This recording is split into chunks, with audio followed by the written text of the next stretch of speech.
First of all, I'd like to thank everybody for coming to this meeting. The purpose of tonight's meeting is to review and discuss our health and safety procedures and protocols for the opening of school. As we consider these procedures and protocols, we want you to know that our main goal, and I believe the goal for everybody in this room, is to have our students back in school as safely as we can. We know and understand that there are strong feelings about some of the items that we will be discussing tonight, and we truly want to hear from everyone. Superintendent Charette will be providing an update of the latest information that we have, and then the board will discuss it, and then the citizens will have a chance to speak. If you would like to speak, you need to sign your name on the sign-up sheet that's over on the table. We want to be sure that we hear from everyone who wants to be heard. So we're asking that when you speak, you limit your time to 2 to 3 minutes. Also, we want you to be clear and concise. And if someone has already said what you were going to say, rather than repeating it again, could you just say, I agree or I concur with whoever said what you agreed with? The other thing is, since last Tuesday when we had our original meeting, many of you have spoken with one of us on the board or have written to us your thoughts. We deeply appreciate all of the information that we have gotten. At this time, we're asking, if you have already contacted us, if you would allow folks who have not spoken yet to speak before you. So those of you that have already given your information to us, could you please let others go first, and then we'll consider having you come up also. Board members will respect all opinions and comments, and we ask that all citizens do the same. Please focus on issues and not on people. We will listen very carefully to your comments, and we've all read all of the letters and really taken all what you've said to heart. So when you're talking, when you're up here speaking, we will not be responding to you at that time. If you have questions, we will write them down and we will answer them when everyone's done. Any decisions that we come to tonight will be revisited at each of our future board meetings starting on October 6th. We'll continue to make decisions based on updated data that we have at the time. I'd like to again thank you all for coming, for contacting us prior to this meeting, and I'm hopeful that you will all, or we included, will model respectful citizen participation as our students are watching us. So we need to make sure that we're really modeling respect tonight. So before we start the board discussion, a couple of things. I would like to ask the board for permission to rearrange the order on the agenda. I would like to do the board discussion and then the citizen comments, if that's okay. Consensus? Sean? I agree. Yeah, I'm okay with that, but we're going to have board comment discussion again after. Yes. Right. Thank you. Oh, I'm trying. I hope everybody can hear me. Is that all right with everyone? Okay, thank you. And also at this time, I would like to make a motion that any staff members who do not live in our district be allowed to speak tonight. Is there any discussion? Second. Yep, heard David second? Yep. Any discussion? All those in favor? Okay, so if you're a staff member and you don't live in one of our towns, you may still come to the podium and speak. Dennis, did you vote on that just now? I didn't. Sorry, I didn't hear you. We have enough people to have that pass? Is Yeah. this functioning? Okay, then carry on. Okay, thank you. Okay, so now is the time for the board discussion. So what I'd like to do first is Patty Gordon couldn't be here tonight, but she sent a letter that she asked me to read. So if it's okay with the board, I'd like to open with reading the letter from Patty. Seconded. Okay. Okay, I'll try to do this through my fogged up glasses. After our last meeting on Tuesday, the 24th, I was preparing to send Dennis and all of you the articles I had with information and data about masking and transmission rates as a follow-up to the comments that we reanalyzed the data presented. It struck me at that moment that this is not our place as a school board to reanalyze data by medical professionals, statisticians, medical research analysis, or immunologists. We do not have the authority in our role as a board to draw new conclusions based on the research of others, especially medical research, as none of us is a medical professional. We can review the existing research, but we can't rewrite the research summaries of the data collected by others. Another thought I had, keep in mind this is Patty, another thought I had after our last meeting and before the slew of new emails arrived was that if masking is optional in our schools, I would predict that roughly half of our students and half of our staffs will use masks, as that reflects the political divisions of our town, state, and nation. Won't we be able to identify who believes which data and recommendations based on who wears a mask? Isn't that problematic in a similar way to public identification of personal family beliefs caused by asking those who are vaccinated to sit together in the cafeteria, which is something this board voted to strike from the recommendation last meeting? Finally, after review of most emails from parents, the statement made last night by Maine hospitals, due to the surge in COVID cases, hospitals are already nearing capacity. She cited the article, Maine Near Crisis in ICUs with COVID surge. The reversal of Lewiston School District's decision to have masks optional, and other articles in state and national news, for example, CNN, COVID-19 cases among children are surging. I want to say again that I strongly support universal masking in all RSU38 schools. I believe that we should listen to all parents as they are crucial in our school community, and other parent views have been presented since our last meeting. Similarly, we should listen to staff and staff members across the district who have expressed extreme concern about optional masking. I also believe that we should follow the recommendation of our superintendent and district area medical professionals. Thank you for hearing me out. Best to all of you, Patty Gordon. Okay, now we're open to discussion from the rest of the board. Oh, okay. I'll go first. If that's okay. I have another letter. Oh. You want to say No, go something? ahead. Or should I read the other letter first? We can add the letter first. Read the letter? Okay. This letter is from Kim Bowie, who also couldn't make it to the meeting tonight. Since we are here tonight for our second emergency meeting in a 6-day span to discuss masking in our schools, I think it's important to point out a few things. The board had open positions in 3 of our 4 towns in the district for this upcoming school year. So we now have 4 new members. It has been mentioned by a few people that as a board member, we need to do what the taxpayers ask us to do. Well, last year my pay was $166.43. And for that amount, I attended bi-weekly meetings until budget season when they became weekly meetings. I also participated in meetings for 3 committees, a social emotional learning group, and read countless pages of documentation in order to be as prepared as possible for all meetings in which I attended. In addition to time invested for the $166.43 I made last year, my daughter was approached by both classmates and adults about the decisions or comments that I made as a board member.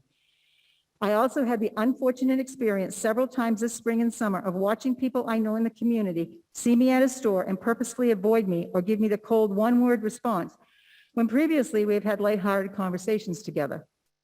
These actions are hurtful and not helpful, toward building a stronger community during a time when we all need support. Masking is obviously a very hot topic for schools right. I got to go up to the page. Masking is obviously a very hot topic for schools right now, but I hope it is one that will not continue to divide us. Regardless of the decision, it is not possible for everyone to walk away happy with the outcome. As a board, we can't possibly please everyone, but I hope people know that as board members, we all do the best that we can. This is essentially a volunteer position and one that every board member contributes a lot of time and energy towards in hopes of having a positive impact on our kids, our teachers, our staff, and our community. This is my third year as a board member, and the first year we have actually had a full board because this job is not easy. I can only speak for myself, again, Kim Bowie. I can only speak for myself, but I spend a lot of time leading up to each meeting, reading all the emails, letters, and supporting documentation that has been sent out to us. Although I am only one vote, I take a lot into consideration when placing my vote. Do personal circumstances and opinions play into individual votes? How can they not? But at the end of the day, if we listen to one another's ideas and concerns, have healthy, constructive conversation, and respect our differences, then we all win. I choose to mask because I believe in science, even though at times it can give us conflicting data. I have close friends who are immunocompromised or have kids not yet old enough to receive a vaccine, and a father-in-law that has had a quintuple bypass 2 years ago. But it is also a vote based on 10 years experience as a substitute teacher and a parent of a high school student who would I hate to carry guilt if someone close to her became sick. Because of her, without knowing, we all did everything we could to try to protect them. I just hope the community can at least find a way to respect the process and the outcome, knowing we are doing the best we can. I have been on the losing side of votes many times during my first 2 years, so I completely understand how difficult that feeling is. Our students are going to be in school full-time this fall, and I'm so grateful for that. Regardless of the masking decision, the year is going to look a little different because of COVID. That is unavoidable since we are still in the pandemic, but at least the vast majority of students will all be together navigating through this phase as a whole. That was from Kim Bowie. Okay, open board discussion? Sure. First up, I just want to make sure everybody's aware of the exemptions of isolate and quarantine. I don't know if everyone has had the time to read them, but I'm going to read them real quick, if that's okay. The close contact definition is exposure within 6 feet for more than 15 minutes within a 24-hour period or any direct physical contact. Close contacts must quarantine for 10 days from COVID-19 exposure from school and school activities, except if at least one of the following conditions applies to the close contact.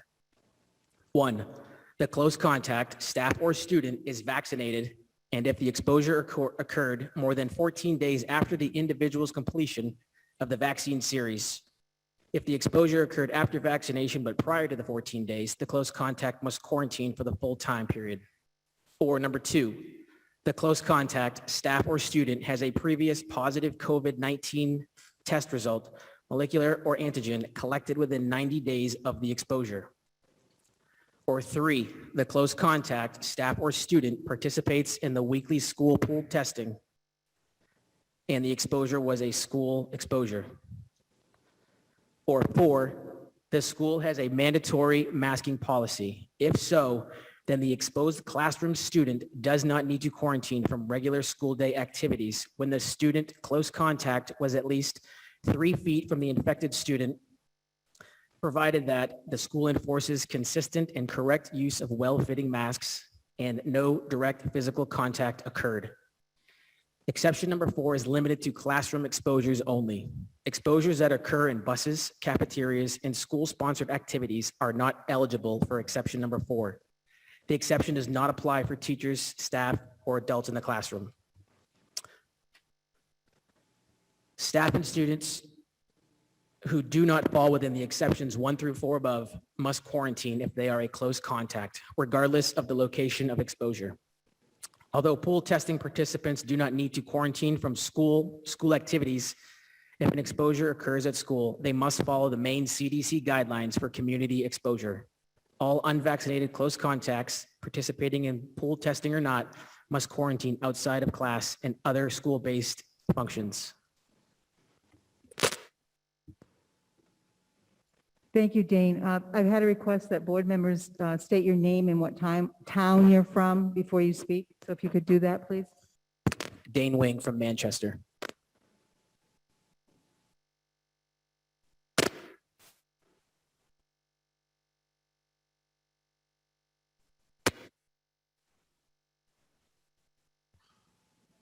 Dane, I have a question on that, just clarifications. Hi, everyone. Dennis Ruffing from Manchester, new to the school board. The mic is on. I don't want to eat it. I don't know how much better I can do. All right. Hi, everyone. Dennis Ruffing, newly elected to the board from Manchester. So Dane, just some further clarification on the definition of isolation if you are vaccinated versus unvaccinated. It was a little unclear to me, and what the isolation protocol is. Do you go to a special room? Do you stay home? Do you have an all of the above option?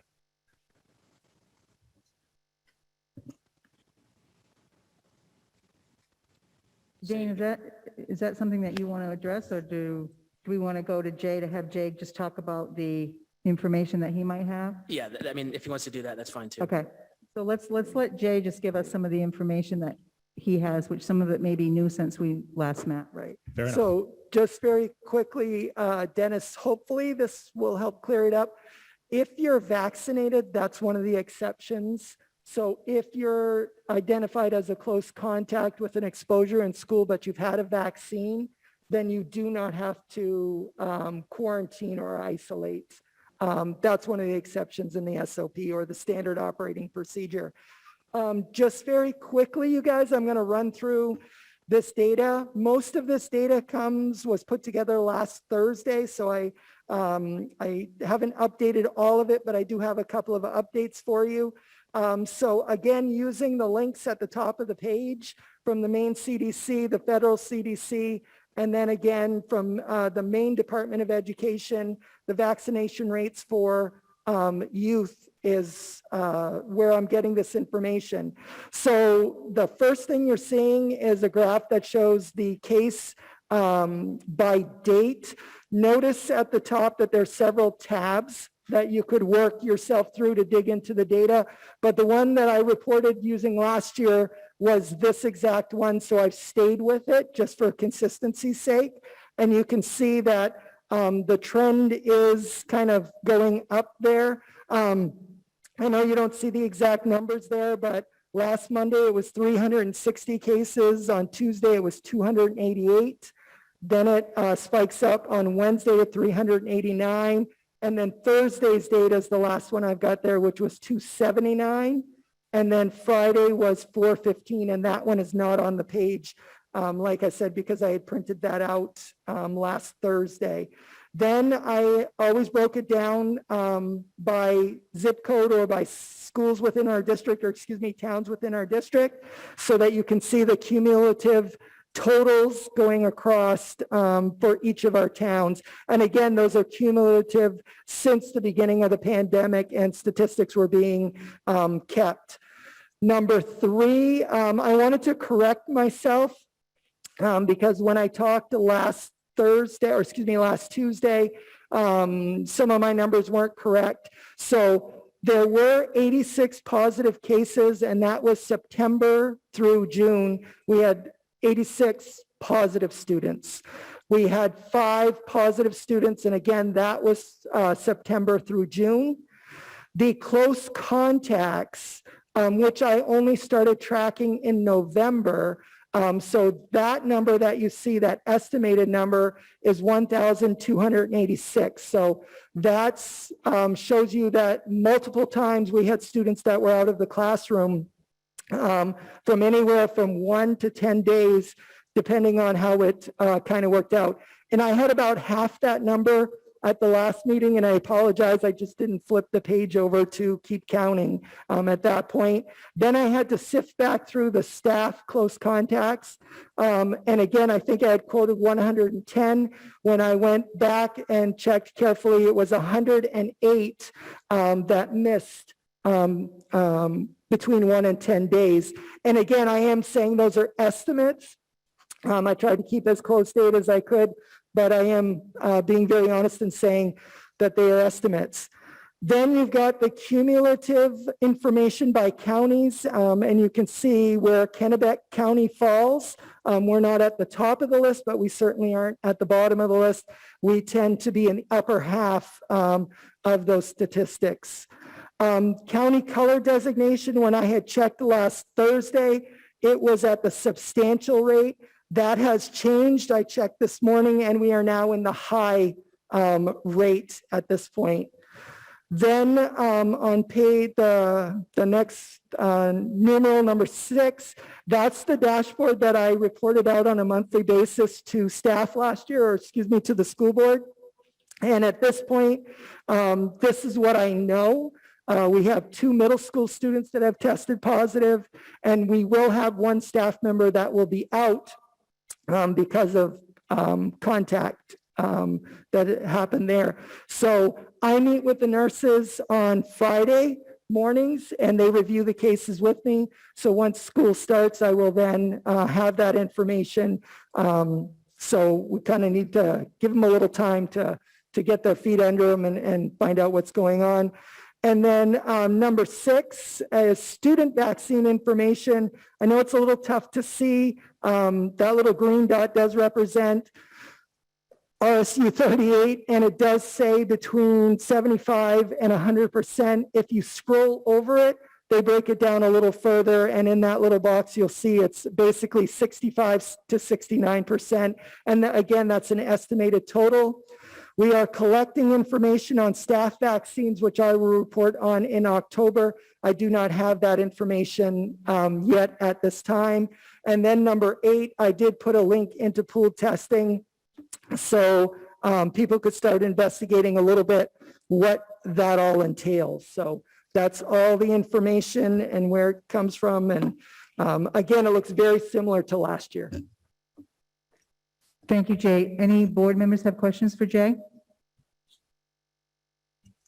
Jay, last Thursday, there was a number that was 525. What was that number? That was, I believe that was what I thought the close contacts for students were. And that's where I hadn't flipped the page to continue counting. And So, that's the one that turned into 1,286. yes. So 86 positive cases, which is a positive test. Yes, yep, So 86 positive tests Yep. led to roughly 15 close contacts per. right. Okay. Yep. And of those 1,286, you lost some random number between 1 and 10 Yes, yeah, days. yeah. And again, back to the original question, what is the quarantine/isolation? Are people It's remote learning? Are they in a special room? Are they No. told to stay home? usually they're at home, and last year they were doing remote learning for the most part, either through Seesaw at the elementary schools or the middle school and high school was using Google Classroom. So if they were well and could continue to do schoolwork, they were encouraged to kind of treat it like an absent day and make up that work while they were at home. Do you have a rough estimate for the number of school days missed by students last year? I do not, no, I don't have that broken down. I can get it. It'll take a little time, but I could get that number if you Less than wanted it. 1,286. Yeah. How many students in the There district? is last year, there's about 1,100 students in all. Okay, that's a nice Yeah. round number, 1,000 to work with. Yeah. Okay, how many hospitalizations for the students? I don't have that information. Okay, how many deaths? None that I am aware of Okay. at this time. Thank you. Yep. See if I can remember my question. Yeah, it is. Yes, my mic is on. David Twitchell, representing Wayne. On the learning at home, we don't have remote learning available for the students that get sent home this year, do we? That is correct. We do not. Okay. And whether it's people that, especially students that got sick, and we hopefully can look at none that died and few that went to the hospital, if any, which I think is a legitimate possibility. We need to remember that that was during full mask mandate, full state controls, whether we liked them or not. We were under very careful protective status, especially in the schools. And it is not unreasonable to attribute low mortality, low hospitalization of students significantly to that.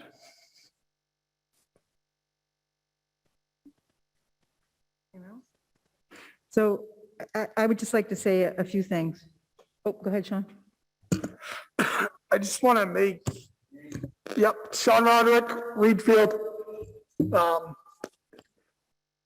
I just want to make a couple points. I mean, we're talking, the one point about the masking, and last year, if you were masked and you were close contact, you had to quarantine.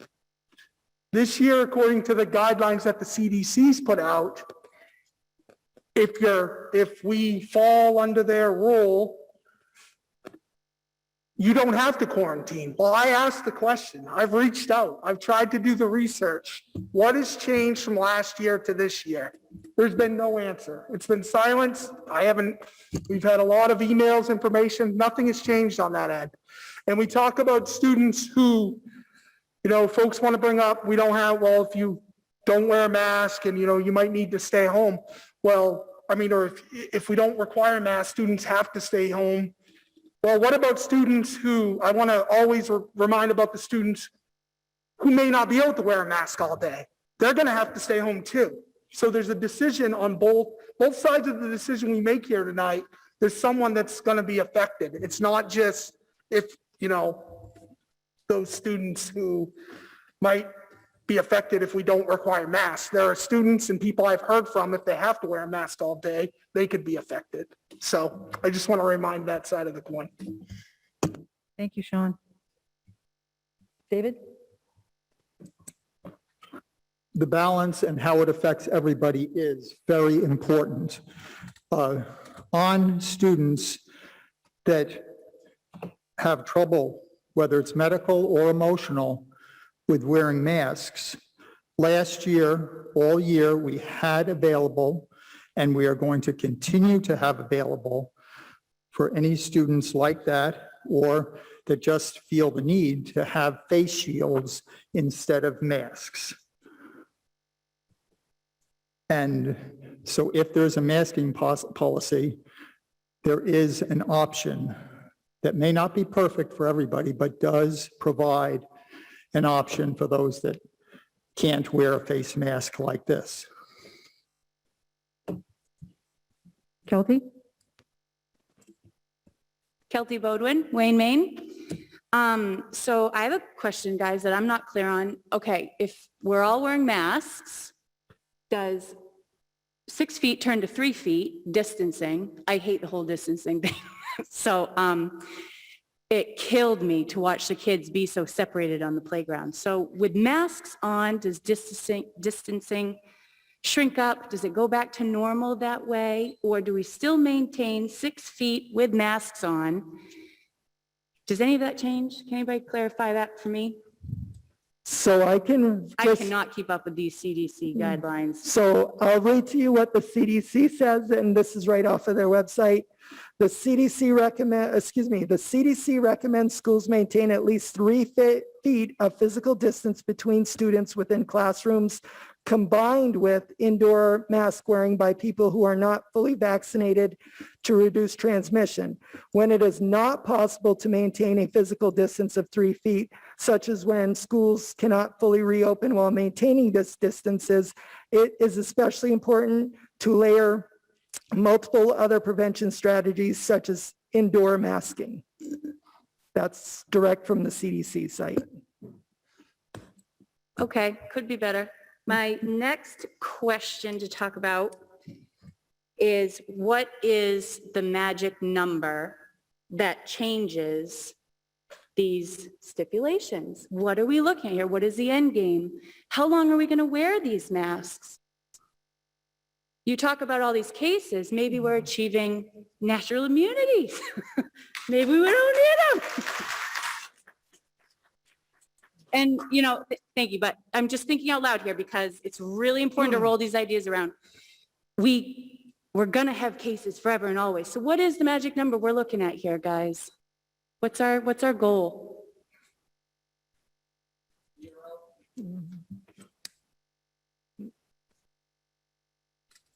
So, did somebody have something? Sean? So last board meeting, we voted to not require masks, and we strongly encourage masks for those who aren't vaccinated. We also voted for pool testing. I've heard that pool testing may not be available till a certain date, or we don't know when. I'd like that elaborated on, please, if at all possible. Yep. So I can share with you, I did start looking into pool testing. It's like anything else. It's another prevention strategy to keep schools open. There is going to be a little bit of time to be able to get this into place. When I did a little digging and talking with people, they said, well, you need to get your application in and basically get yourself in line so that way you can start that. There are a lot of schools that are going to pool testing now, so it is going to take a little bit of time. The kind of earliest prognosis was the end of September to be able to implement pool testing, because you've got to do permission slips and we've got to get all the materials, all that kind of stuff. So there is a little bit of lag time, but the estimate was end of September we would be able to implement pool testing as soon as we get our application in. Thank you, Jay. Yep.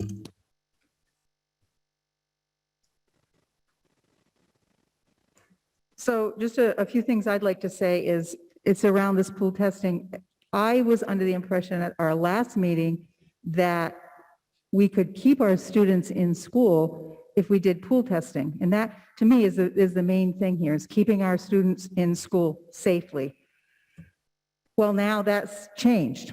And that means that if we can't do pool testing between now and the beginning of October, then we've got a whole month that if we get one case, we've got a bunch of kids going out of school in quarantine. That concerns me. I feel like we need to do whatever we can to keep our students in school. The other thing is I've heard from many teachers that they're very concerned about the divisiveness of wearing masks and not wearing masks and how that's going to impact the educational environment. And we know how kids are. I mean, I've been in this business a long time, and I worry about that. I don't want to be causing anything that's going to put more angst onto our students, is going to cause them to feel like they're not valued because either they do or they don't wear a mask, whichever way you choose. I am really worried right now that we're red. Kennebec County right now is red. We weren't red last week. We are now. I know of some long-term care facilities in Augusta that are shut down again this week because of outbreaks. So it's starting to ramp up, and that really concerns me. So what I would like to see happen, I would like us to somehow make a compromise, because, you know, when you have to make decisions like this, there has to be some compromise somewhere. So my feeling is, and the way I look at it right now, is if we could start the school year, Wednesday, with everyone wearing masks, and then do what Lewiston has done, do what the district in Andover has done. They're deciding based on the transmission rates at any given time. So if we start now because we're in the red, we're saying we've got to do masks right now because we're red. We're going to look at this again October 6th. By October 6th, we could be back down to yellow or green. We don't know. That's the other piece of all of this. We just don't know enough about it. And if by that time we're back down, then maybe we can reconsider choice again. I am a very strong proponent of parent choice. But at this point, because of the new information that we have, for a short period of time, I feel it's prudent for us to be able to support teachers to start the year with a little bit less anxiety and really keep an eye on what's happening and where we're at as far as the community transmission. The other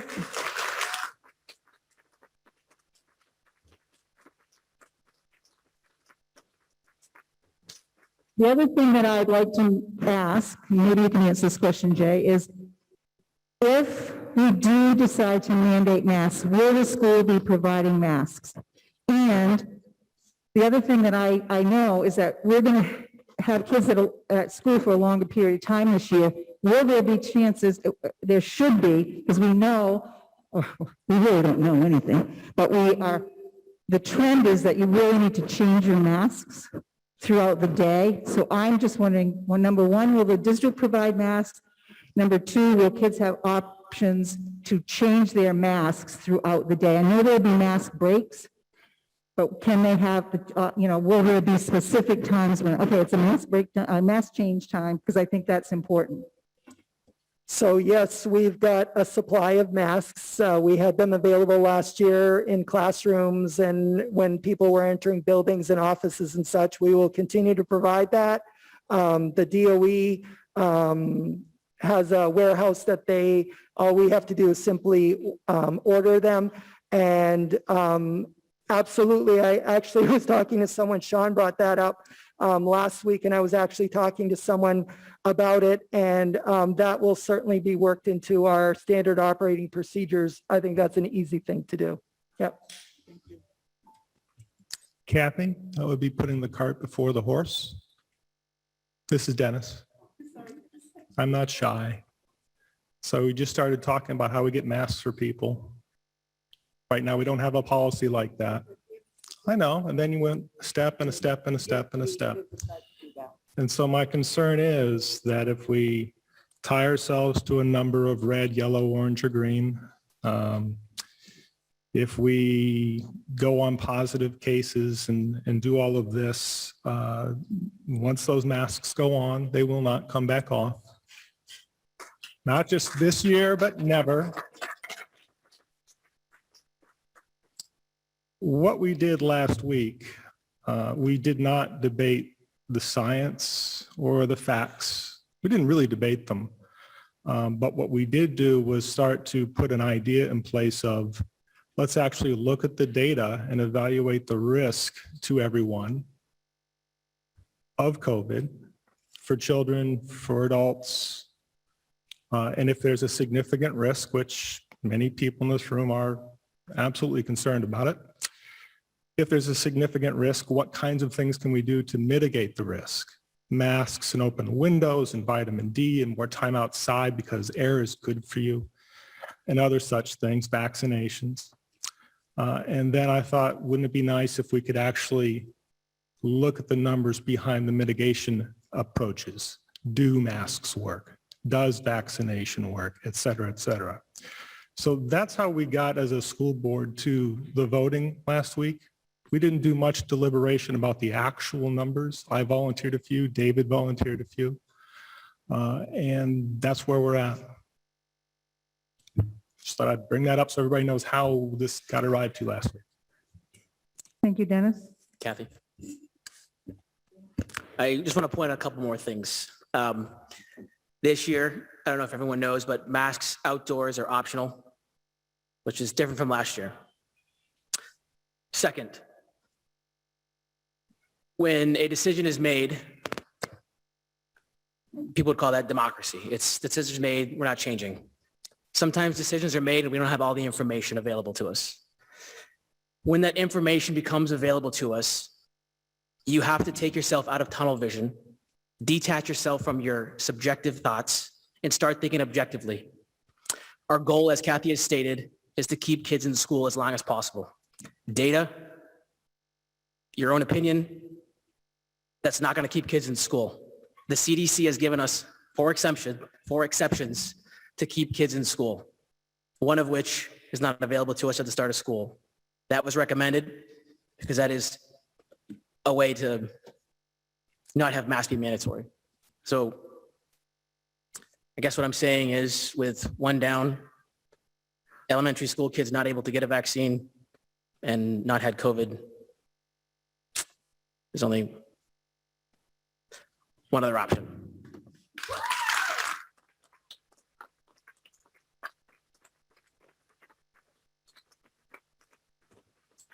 So Dane, what we're saying is, Yeah, Kathy. David, Dave Gilmet, Manchester. Just getting back to what Dennis was saying, you know, once the masks go on, they aren't coming off. But Kathy stated earlier too, which I totally believe, and we will be revisiting this from month to month as numbers go down or up. So we will be hearing about this again, and I don't see masks being forever, but it's all going to be dictated by the numbers. And so we will be revisiting this in October. Thank you, David. Anyone else?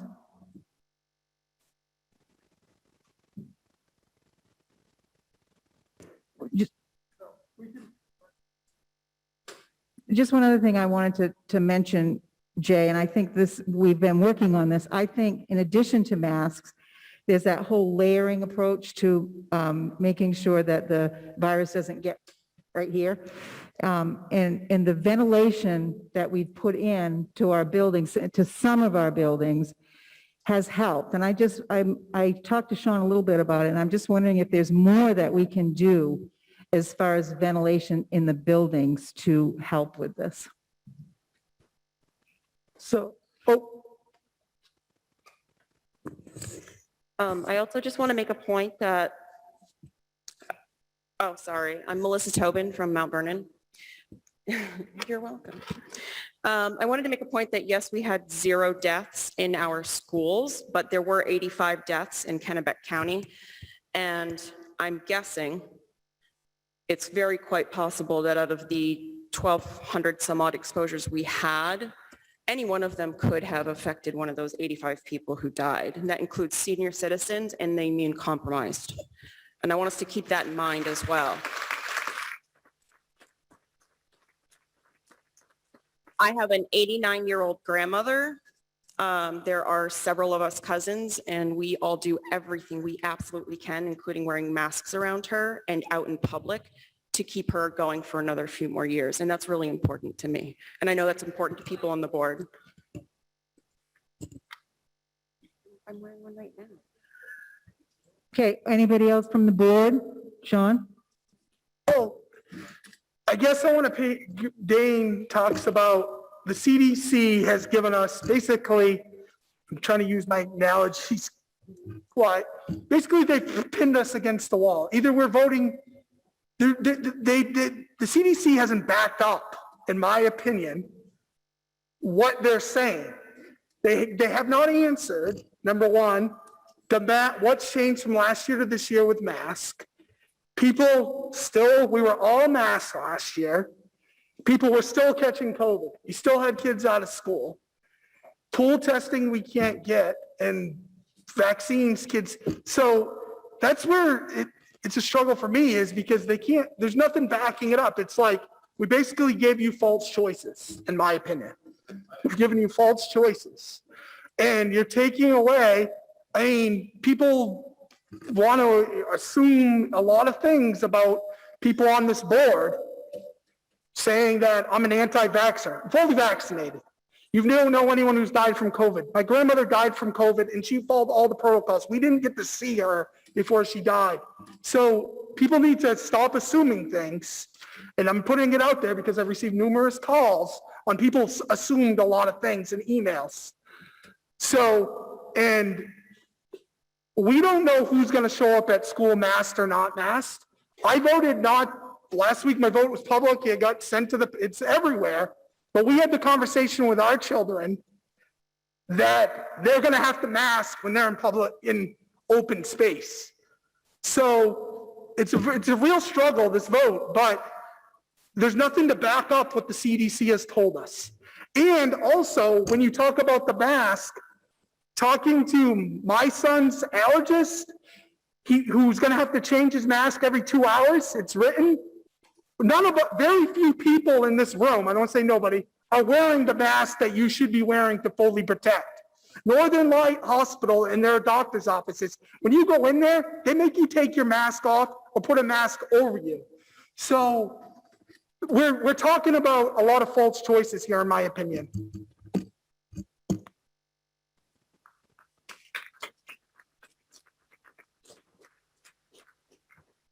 False choices is a big set of words. And I think what we're going on is every healthcare professional that we have heard from, except one that I'm aware of, every healthcare professional I know that I have heard from, except for the one that spoke to us, which doesn't mean what was presented by that person is unimportant, but rather every one of those professionals are saying that it helps, that it's an important part of protecting our children. I strongly agree, as we prefaced our last meeting with, that we need to keep an eye on it. And just like, regrettably, without explanation, as Sean pointed out, the restrictions have been relaxed this year. I'm really grateful that we are able to be having the children in school without the restrictions we had last year. We're not discussing and debating whether we're going hybrid or totally remote. We're planning on them being here every day, all week. That is a fantastic change. But every healthcare professional I have heard from, and I trust the person that I go to for my health care to know what to help me with my health care, rather than hypothetical questions. There are other scientific studies, but if my doctor tells me I have a couple of choices to help fight cancer or to help avoid getting one thing or another, then I'm going to listen to the doctor. Now, as you said, Sean, it's very easy for us to make exceptions or assumptions. I used the wrong word, excuse me. Yeah, and that could apply to me too. Just as Sean has been misjudged in some ways, I don't know if anyone has misjudged me, but I personally am getting my final vaccine shot tomorrow, and the only reason I was getting it was because a close family member asked me. Other than that, I've never had any vaccines. But for protecting our children, this is our responsibility as a board.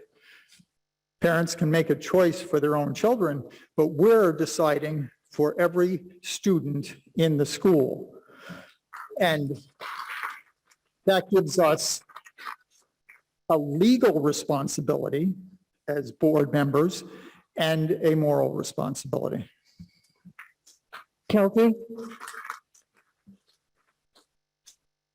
I'm so glad you brought that up, and thank you for talking about that, Dave. And I mean, I get it. We all get it. And so, you know, and my doctor tells me the opposite. And so we can say health professionals all day, we can say science all day. everybody who's listening and watching this tonight, I want you to know that I read every single email that came in, and there were hundreds and hundreds, text messages, calls, you name it. I borderline shut down inside because we can debate all these personal things till we're blue in the face. The bottom line is, if you could take all that energy and put it towards the CDC, that'd be great. They have made stipulations, I think, Kathy, like what you mentioned earlier, that make this a lot harder than it needs to be, but they make it what it is. And so, like in compromising, and I'm thinking out loud here, which is always trouble, but you know, maybe you start, like you said, we're in the red, maybe you start and you go, okay, if you can, make it work, you put a mask on, but when does that change? I need hope for a lot of different people. And we haven't talked about that yet. We don't talk about when the CDC is going to shift. What, does anybody know anything? We don't either. We're just stuck in these places. And so I think we should rule out debating science tonight. If everybody here is hot and sweaty and tired like I am, we can debate science either way. So I hope we can see past that a little bit and just basically focus on what the rules of the road here that we all have to live within and see what we can work with in that regard. And that will get down to it a little bit better. But guys, I'm waiting. I'm waiting to hear what hope looks like when this changes. Like Dennis said, the masks go on. When the hell do they come off? I don't know. Does anybody know? What's the magic number? And, you know, where was all this with flu and cold? And my grandfather died of the common cold and nobody threw a friggin' mask on. I'm just saying, I'm not trying to get political, but what is it? Sorry, toning it back. But what is the number? What are we looking at as a community? Because I want everyone to be happy always. So we've got to find middle grounds here. And I hope that we can start really hashing out the stuff. No more science talk, just rules and regs here. Thank you, Kelty. Dane? Real quick, as I stated before, we can sit here all night and go back and forth on who tells you what, who you believe. You're going to find what you look for. If you think that way, you're going to find it. We all know that everyone has different opinions, but that doesn't matter right now. What matters is we are backed in this corner of 4 exceptions. We don't have 3 of them. Everyone probably knows I'm pro-mask, or pro-choice, sorry. Because I'm pro-choice, that means I would wear it. Dane, let's just keep, okay, Dane, can you just keep? I will, yeah, and my point is that objectively thinking, how do we get the kids back in school? There's no other way. If you have another way, I would love to hear it tonight. And if you work for the CDC, I'd love to hear how we can follow these 4 exceptions and get our kids back in school. Because if there's a way, I'd love to hear it. I tried it. I tried to do optional masking with pool testing, and that backfired. We had new information. So what do? You can't just move forward. You got to stop, take a look back, think objectively. The objective is to get the kids in school and to stay in school. Thank you, Dane. Dennis? So we've heard this echoed a couple of times. And, you know, the common phrase is the cards are stacked against us. A positive test leads to contact tracing, which is going to be 2 to 10 people. And last year with masks, we had 86 that led to 1,200 and something, which led to some 500-600 missed days of school or education.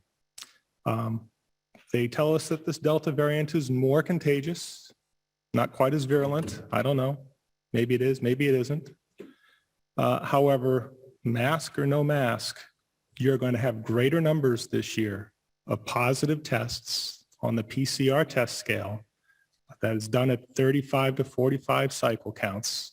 If anybody wants to look that up and understand how that's making up whatever number you want, go right ahead. But I will warn you this way, masks or no masks, the kids will not be in school full-time this year. Again, that's an opinion. Does anyone else Objectively on the thinking. board have anything else that they'd like to add to the discussion? I do, one more thing. Thanks, Go ahead, Kathy. Kelsey. Thanks. So we got really hyper-focused on just, the mask, no mask thing, but we're talking about the entire safety and how we're wording everything in procedures. I don't really know how to do this formally, but I would like to see wording removed. I think that vaccine status is totally irrelevant in this situation and always, and it should be null and void. So it shouldn't be if vaccinated, don't have to wear a mask, like in any case. If unvaccinated, you have to quarantine longer, whatever. There's so many little things, nuances in there that I think shouldn't even have the word vaccine included. It should just be we're doing this. We're people, we got a mask on or we don't. And it should be the same rules applied if that's up to us. I don't know how the CDC has framed any of this, but I would like to see vaccine status totally removed and not applied to how people think about this at all. Unfortunately, Kelty, those are the rules provided by the Maine CDC that we have no power to change. I was afraid you were going to say that. Much like the 10 days of Much quarantine. like going on a bus or going to a sport event on a school bus. We have no control as a school board over those public areas. And these 4 exceptions all say if you're vaccinated. So we can't write that rule. So we have to copy that language. We have to go by the You CDC. have to Sean? adhere by it. Sean, go ahead. I'm not a doctor, so I didn't go to but I've talked to plenty of them and sent a lot of them checks. But I think we don't, it's local control.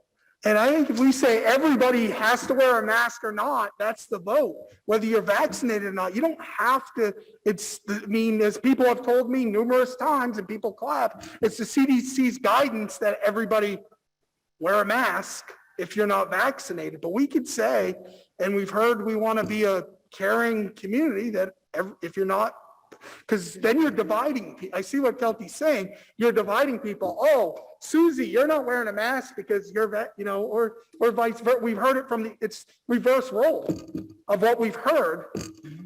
So, people have accused us of dividing people if masks are optional. I believe we can. I'm not saying I'm encouraging it, but I believe we could vote to do that.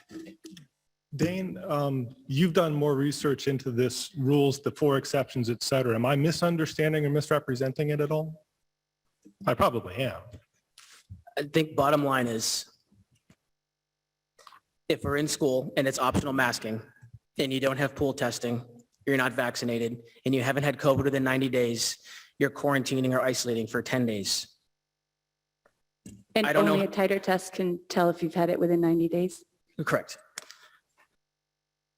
I don't know how many parents are suited for another 10 days every time their kid's a close contact. I don't know.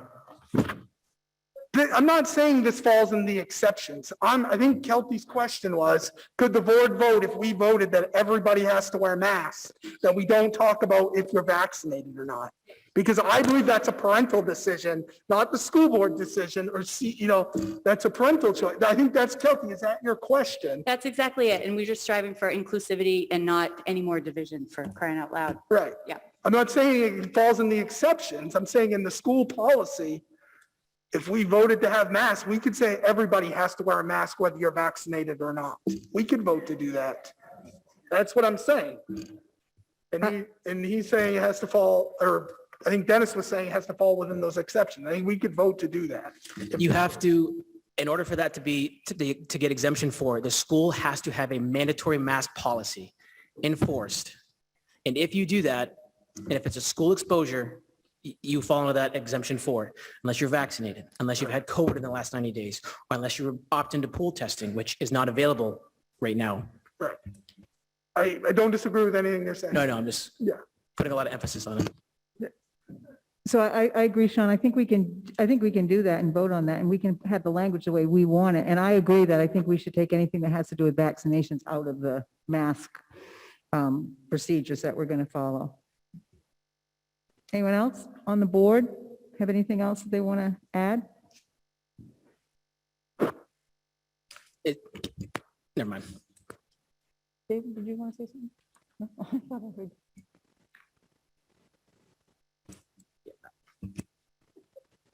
Okay, yeah, I'll take the clipboard with the people's names on it now. I'll start with Teresa Kirchner, and I think if you're, is she going over that way? Oh, she went home? Oh, is that right? So I can take her off? Thank you. Okay, he's for Jim Perkins. Jim Perkins? Left? Okay. Who sent the letter? I'm just trying to. All of these people sent letters.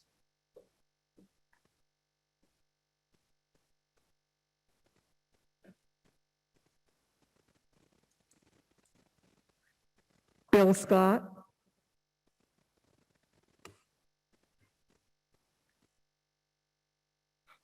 When you come up to the podium, please state your name and what town you live in. And I just want to remind you, it's a 2-minute limit, and I don't want to be rude by cutting you off. I might be going like that.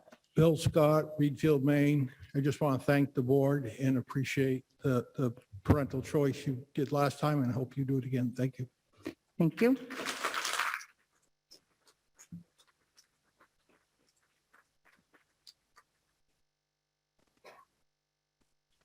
Michelle Bragg.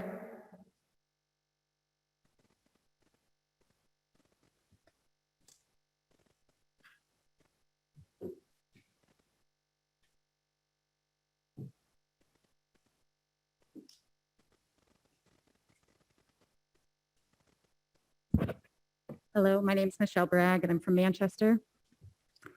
Good evening. I'm a 1999 graduate of Miranda Cook. My son is entering 6th grade this week, and my daughter is entering 2nd grade at Manchester Elementary. The goals of the health and safety protocol set by the board were clear: keep kids safe and keep kids in school. Keeping kids in school leads to the third goal of minimizing the impact when there is a case. I hope that those are the goals of all the parents here as well. The clearest path to achieving all 3 of those goals is mandatory masking. Per the DOE, if masking is mandated, no child has to quarantine following a close contact. Therefore, the answer to mask is simple. Beyond the simplicity of that answer, though, is a need to renew the sense of community that has been prevalent here since I was a child, and I'm sure long before that. People care for their neighbors and are there for them when their neighbors are in need. There are medically fragile children in this community that are in need. You have heard from their parents this week pleading with you to protect their children. If we as a community are no longer willing to set aside things as simple as the discomfort of a mask for the well-being of our neighbor's child, who have we become? We have a responsibility to one another. Please vote to mandate masks today for the children who need us most right now. I know that those of you with children in this district know and care about these children just like I do. Please protect them when they need you the most. Thank you. Thank you.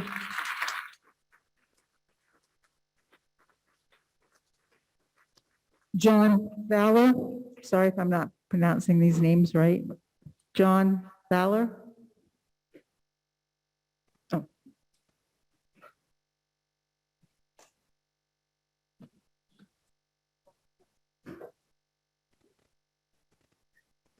Jill Plord would be next, so let me get ready.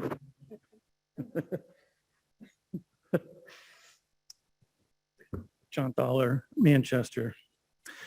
My prepared remarks are longer than 2 minutes. I didn't know there was a time limit, so I'll go quickly. I just wanted to present a little bit of my background and qualifications. I'm not doing this to brag, boast, or say anything like that. But a lot of us have gone to the internet to get our research, and we're here debating research and our opinions. I have a degree in virology. I have written a thesis on viral replication. I worked for 2 years at the Institute of Virology in Glasgow, Scotland. After that, I have 6 more years of surgical subspecialty training. I'm double board certified. I'm a published author in multiple medical journals and multiple medical textbooks. I do feel qualified to talk on this, and I do feel qualified to summarize these extremely difficult medical topics. And I'm not here to condemn people that have done their research. I applaud anyone that's here protecting their children.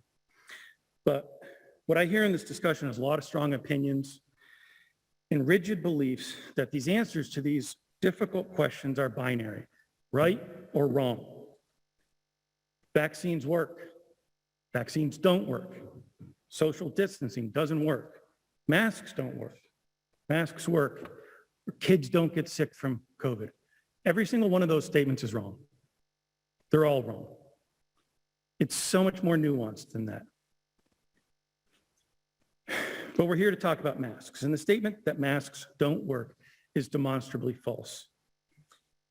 To be fair, though, it's more complicated than just saying that, because they don't also work 100% of the time. That's why the term KN95 and N95 came up. These are masks that work 95% of the time to filter out particles that are 3 microns or larger. But wait, viruses are smaller than 3 microns, so they don't work. It's more complicated than that. Aerosol transmission, I'm there. That's it. The bottom line is masks work. I've operated on many people in this room, and I know that when you've looked up at me right before you go to sleep, you see me wearing my mask, you see the nurses wearing their masks, and you expect it. And the reason is we all know, all of us, even the people that are going to sit here and say they don't work, we know masks work. Thank you.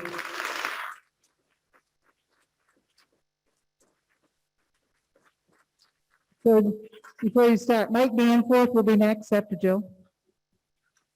Jill Plord, and I am a staff member here. I do not live in the district, so I appreciate the vote. I'm writing on behalf of the Marana-Cook Area Staff Association, bargaining union employees, and other educators who fear returning to the classroom without a mask mandate being in place. I know that you and the school board are all committed to a safe and healthy school environment. These are difficult times for everyone in many ways, and I understand there's competing interests and beliefs at play that you're trying to balance. However, the district is still required to follow state and federal disability law. Neither you nor the board have the power to lessen the scope of protections afforded disabled teachers and students. At a minimum, the vote to make mask wearing optional creates an unsafe work and educational environment for all school students, staff, and visitors of all RSU38 schools. The Marana-Cook Area Staff Association calls on the RSU38 Board of Directors to rescind their vote on Tuesday, August 24th, regarding making masks in all RSU38 schools optional. The association must insist that the RSU38 School Board follow all the recommendations of the experts at the Maine Center for Disease Control. Furthermost, in their recommendations, and most critical, is universal masking for all staff, students, and visitors. The bargaining unit employees of 38 have a contractual right to a safe, healthy work environment. This is a contractual agreement between the RSU38 board and all of the units. While the school board certainly has the right to make mask wearing optional, that on its own does not change or lessen the requirement to provide a safe work environment and reasonable accommodations to your employees with a disability. Requiring masks in the classroom of employees with a medical disability and documented need for such a measure as a reasonable accommodation must be granted regardless of any district-wide policy making masking voluntary. The association will take whatever means necessary to enforce these contractual provisions. You should be aware of the district's risk and liability of the requirement for the district to provide reasonable accommodation for staff and students. Okay.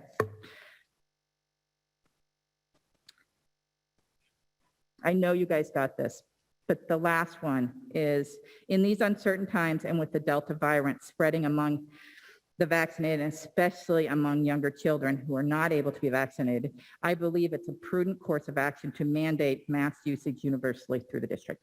Thank you. Thank you, Jill. Kathy over here. Dane, didn't you say if you've already emailed us or you've spoken at the last meeting to not? Yes. Okay, just want to make sure. Mike Danforth?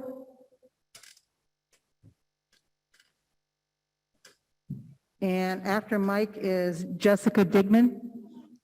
I'm Mike Danforth from Wayne, formerly from Winthrop. a graduate of Winthrop High School way back in the 1900s. So the first thing I want to do is compliment the board for your time and your effort.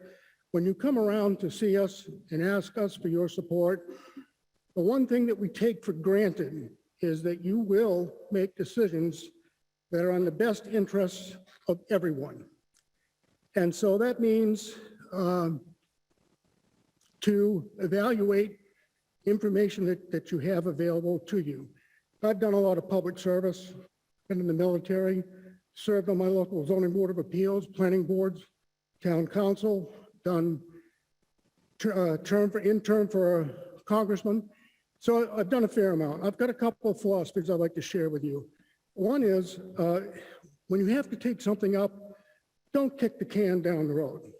If there's enough information to make a good decision, make a decision. If there's not enough information to make a good decision, don't make it worse by essentially making a no decision call. The other thing is, whenever you discuss something that's as important as this, we're all here tonight because this does happen to be a matter of life and death. If it wasn't for that, there wouldn't be quite so many people here supporting this. So the other thing is, if you're going to contribute, add some value. Add value to how the decision gets made. And then the final one, this is one that we're bumping up against tonight, is don't make perfect the enemy of good, okay? So if somebody needs an answer that's 100%, you're not going to get it. If you need a date certain by which it's going to be over, you're not going to get it, because it does come down to science, and the science that we're getting comes from the most educated, intelligent, and accomplished people from our educational system. They deserve our respect, and we should follow their advice to the greatest extent possible. That's the responsible decision. Thank you. Thank you, Mike. Jessica Digman. And after Jessica is Cassidy McCormick and Hayden Freeman. Maybe they're coming up together, I'm not sure. Hi, I'm Jessica Digman. I'm from Reedfield. My son will be going to elementary school, so thus is not eligible for vaccination. So one of your questions was, when does this all end? Could you speak a little bit closer to the mic so we can hear you, please? Sorry. Your question is, when could this all end? When maybe my child has an option to be vaccinated. There's one possibility.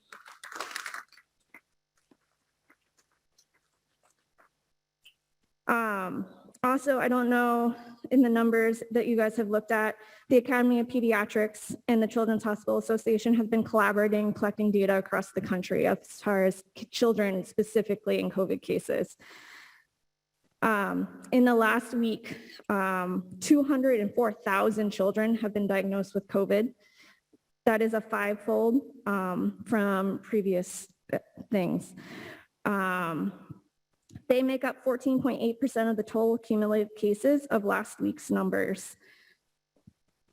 Oh, excuse me, 22.4% reported weekly COVID cases. The prior week was 14.8%. This rise in children specifically is unclear, whether it's the Delta variant, the loosening of restrictions, whatever. There just is a remarkable number of increases in children becoming positive. So just please be aware of that when looking at the numbers and things going forward. Thank you. Thank you. Cassidy McCormick and Hayden Freeman.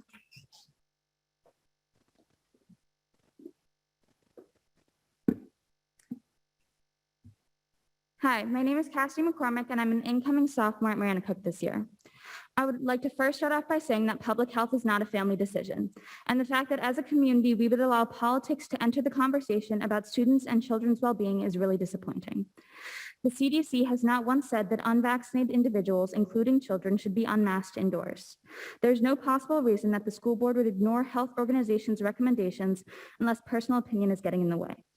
To say that a main goal this year is to keep everybody safe and then take minimal to no precaution is just an empty statement. After recent spikes this summer, partially due to the Delta variant, the CDC has suggested that everyone, regardless of vaccination status, wear a mask in certain indoor situations, including schools K-12. Schools without precautions have had to face serious consequences. I hope Maranacook will take caution in this difficult situation and take this pandemic seriously before we have to face a preventable tragedy in the community as a wake-up call. People have argued that healthy children are likely to recover, but not only do we not know the long-term side effects of COVID, being a child or a person with a pre-existing condition does not make your life less important. If changes are not made, I firmly believe that there should be a fully functional remote program. I really want to be back in school, but I need to feel safe in order to learn. If the school board does not decide to ensure our well-being by imposing a mask mandate, all students should have the right to attend school remotely. We know that masks and vaccinations are the best way to prevent the spread of the coronavirus. Please take the necessary precaution to ensure a safe and healthy school year. Thank you. Thank you. Could you stand a little bit closer to the mic, please? It's kind of hard to hear you. Sorry. Thank you. Hello, my name is Hayden Freeman, and I'm from Manchester, Maine, and I'm also an incoming sophomore this year.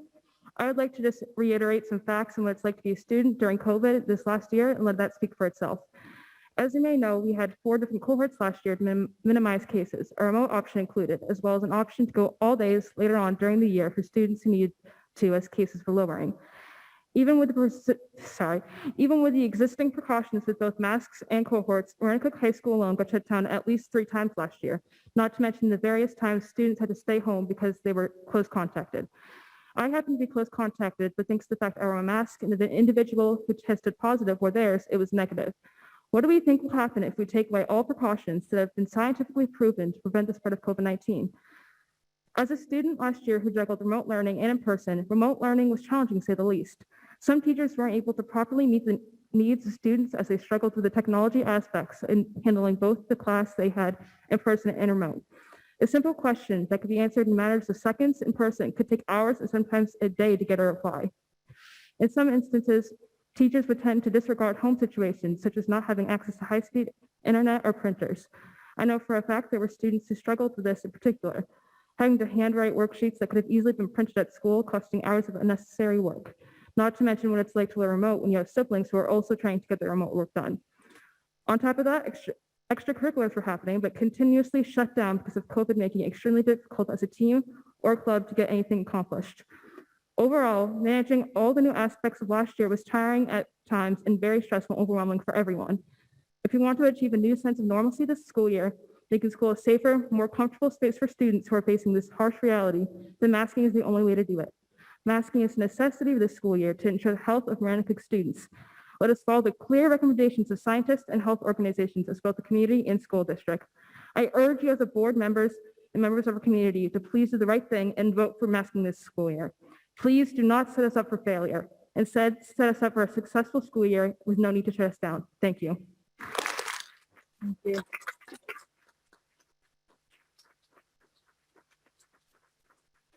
The next person is Jenna Maynard. I'm not sure if I said that right, but she heard me. Yeah. My name is Jenna Maynard Baker. I live in Reedfield. I just want to first start this with a moment of gratitude. I walked my child who graduated from Maranacook High School. I watched them walk into class, their first college class today.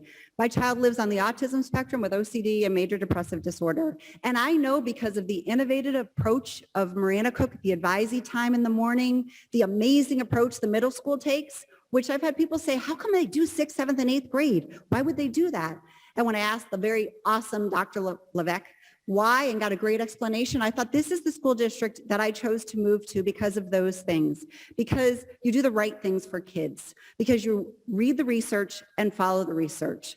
So to echo my very lovely daughter, if you're not going to protect them in the classroom, then I'm going to ask for a remote option. I don't want her to stay at home, but I know my child will not be able to successfully engage in school given the concern she has about COVID, because we know that it's a real threat. And so I'm going to ask you to please follow the CDC when it's high, low, whatever. I know we're not all experts, and that's the best gauge we have, but let's do what responsible school districts are doing and follow the mask mandate as our transmission rates flow within our county. Thank you. Thank you.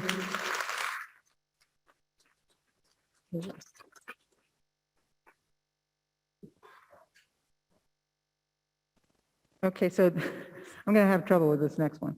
Mark Ruslip. Oh, good. I'm glad you knew who you were. Sorry. My name's Mark Roscoe. I live in Reedfield. I have two kids in the Maranacook district this year, one in the elementary school, one in the middle school.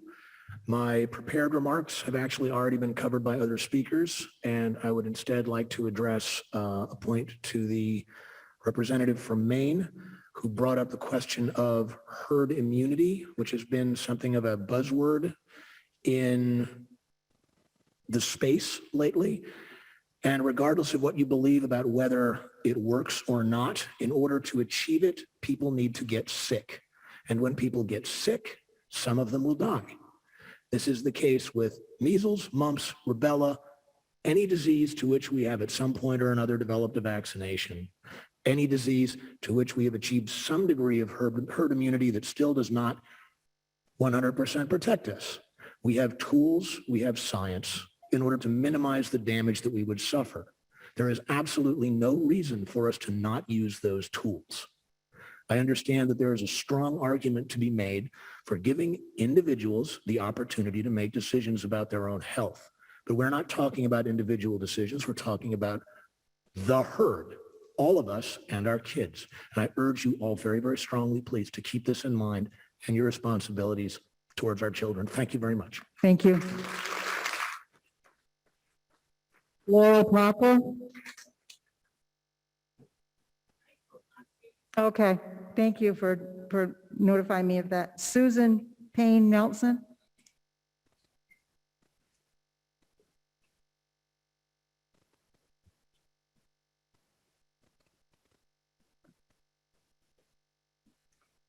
Hi there, I'm Susan Payne Nelson and I live in Fayette.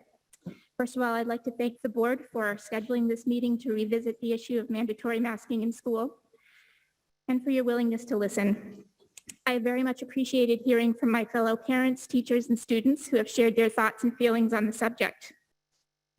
I'm humbled and moved by much of what I've heard today as people have shared their experiences and those of their children. I'm a hospice nurse who lives and works in this community. I'm also a mom to two children who are preparing to start their junior year this fall. As preseason sport practices started up and we all did our back to school shopping, we had high hopes for a more normal school year. Vaccines promised some hope, and early numbers in June were pretty good. They were declining. At the end of June, however, I had what turned out to be my last patient who was dying of COVID and had opted for hospice care. At that time, again, the numbers were really pretty good. Delta, however, the Delta variant has changed a lot of that from my perspective. From my perspective, this new surge is likely going to be worse this time. We are now facing a critical shortage of nurses in Maine. We've had a shortage before, but our pool of working nurses is drying up as I see my friends, colleagues, and mentors dropping out day by day. The issues are numerous and varied. Some are emotionally and physically spent and overtaxed. More recently, mandated vaccine requirements have resulted in the loss of many good nurses. The debate about the extent to which schools contribute to the spread of the virus has been heated, but one thing I think we can all agree is that the importance is paramount of getting our children back to school, even in the context of increasing rates of community transmission. For me, though, the optimism of June has vanished, and as hard as it is, the reality of the situation requires us to back up and return to masking. With these measures, plus encouraging vaccination, maybe we can prevent a school year that starts with hope, but is interrupted by a discouraging school outbreak. Furthermore, none of this happens in a vacuum. Outbreaks in the community will increase the risk of outbreaks at school. Outbreaks at school will likely continue the spread at home and outwards into the community. I'm asking you to require of our students the least invasive of all the strategies we have to protect ourselves. I appreciate that masking feels like another burden on our children who have had to bear a lot. I understand because I mask up every day at work and as much as possible out in public in an effort to protect the vulnerable patients I care for and visit every day. In order to continue to provide care for patients living in facilities, I'd submit to routine testing for the virus.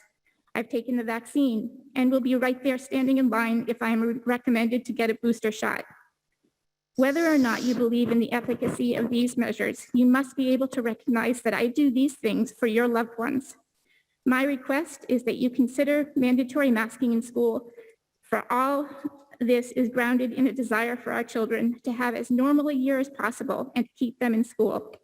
There's also the hope that in doing so, we can flatten the curve that is currently going in the wrong direction. Mandating masking supports our students, it supports our educators, and it supports our school nurses. Thank you, Susan.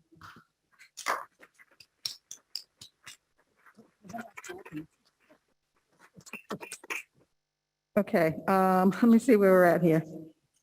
Amanda Philbrook?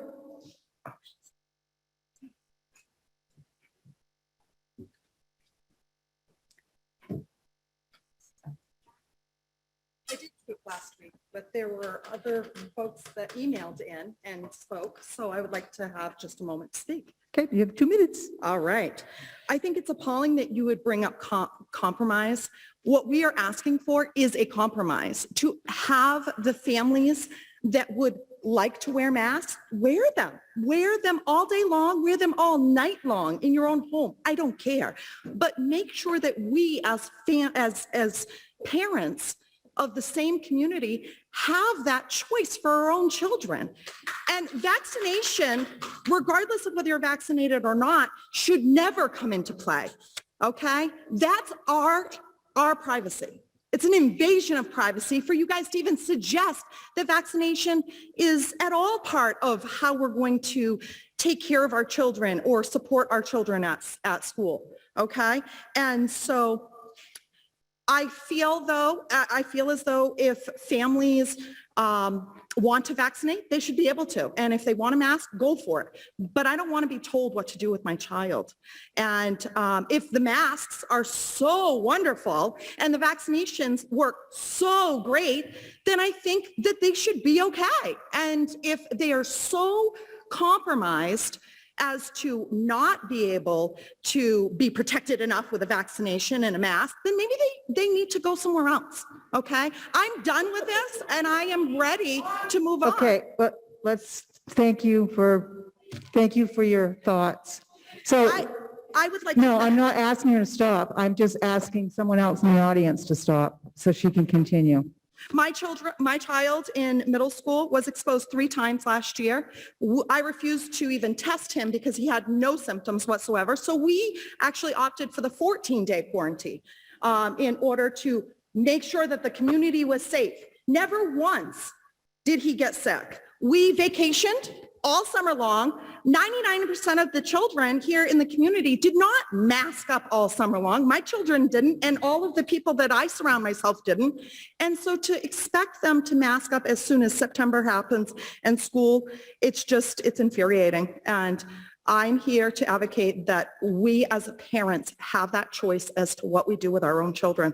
It's time to stand up. We're done. Thank you. Yep. Christina Stewart? Is Christina Stewart? I will say that I emailed the board but never got a response, so I will wait. I'll go up in a second, thanks. I don't know that we were able to respond to all of the emails that we got, but we did read them all. So very brief, please.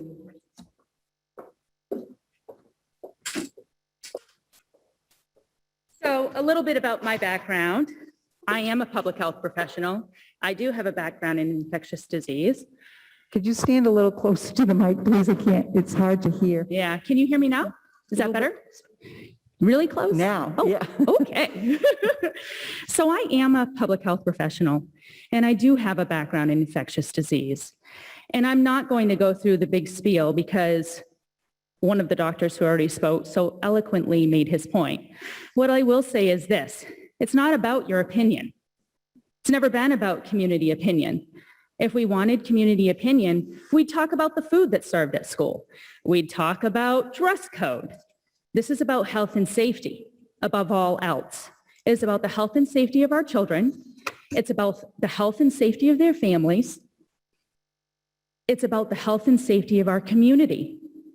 in a time where we are now back in red. Come on, people. You must follow the guidelines. It's not about whether a mask irritates your skin.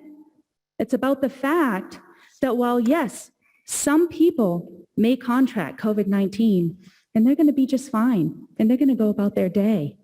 But some people, like my cousin who passed away in June, who was perfectly healthy and had no underlying conditions, was not so fortunate. So I ask you, what is your choice going to be? Is it about a little discomfort or making sure that so-and-so in Wayne, where I live, so-and-so in Manchester is perfectly content? It's not about any of us being content. I'm a content person. I'm not here for that. I'm here for the health and well-being of our community as a whole. And I ask that we mask. Thank you.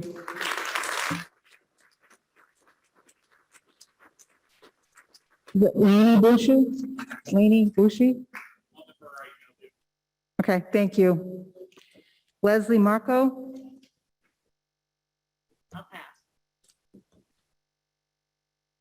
Elizabeth Held?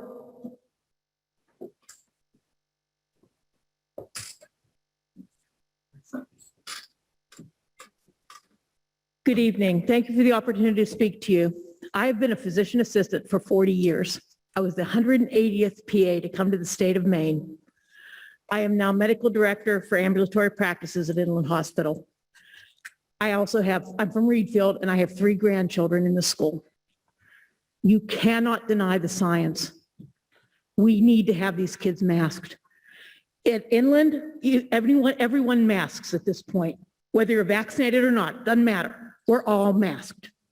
In offices, in patient encounters, everywhere we go, we're masked. You cannot deny the science. My other healthcare professionals here have already commented on this. I can only emphasize how important this is to our kids. I have had multiple patients pass away from COVID. I now have multiple children in my practice who are sick with COVID. I don't know what's going to happen with them. I just know the numbers are increasing and we are seeing it every day. You have to protect these children. There's no other option at this point. As far as the anxiety created by wearing masks, I would point to the anxiety created by the children who want to wear masks and are feeling exposed in the classroom by those around them that are not masked. That is equally as anxious and as anxiety provoking as those who feel they're anxious because they're wearing masks. You have to mask these children. Thank you. Thank you.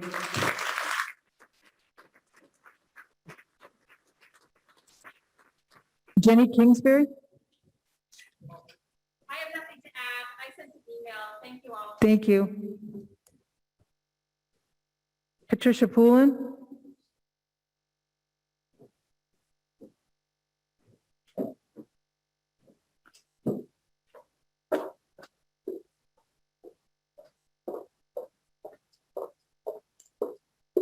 I sent an email and I will not reiterate what I sent, but I do have a letter for the board from 125 members of your communities that wanted to express their support for masking.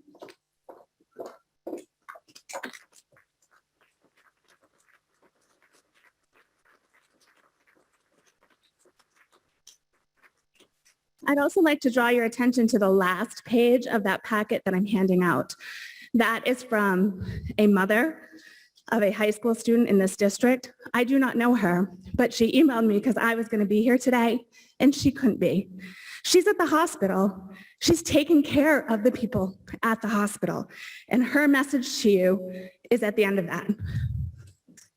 As for the discussion that was held earlier for Member Roderick, I would like to say that thank you. First of all, thank you to the entire board for your service. We know this is hard and we appreciate it. You asked multiple times what has changed, and I'm not a scientist, but we know that vaccines weren't available last year. Vaccines changed the game, and we hope that they work. For the member from Wayne, you asked what the hope is, and one parent already addressed this, the hope is that my elementary school student will be eligible for that vaccine. And furthermore, he's not eligible, should he get super sick, for the antibody treatment that would treat anybody's child. They're not eligible. They can't get it. Let's readdress when they can. I support readdressing, but these kids can't get it. The best defense.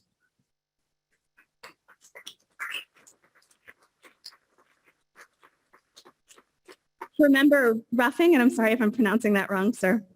You indicated earlier that our students won't be in school full time. And I agree, there will be some disruptions. But I urge you to do everything you can to minimize those. Minimize those disruptions by following the rules that keep them in class longer. Because we tried that last year. We did the homeschooling. It's very hard on teachers, it's very hard on parents, and it's very hard on students. And all our kids are behind. We need them in school. And I think we can all agree that that's our goal. Thank you for your time. Thank you.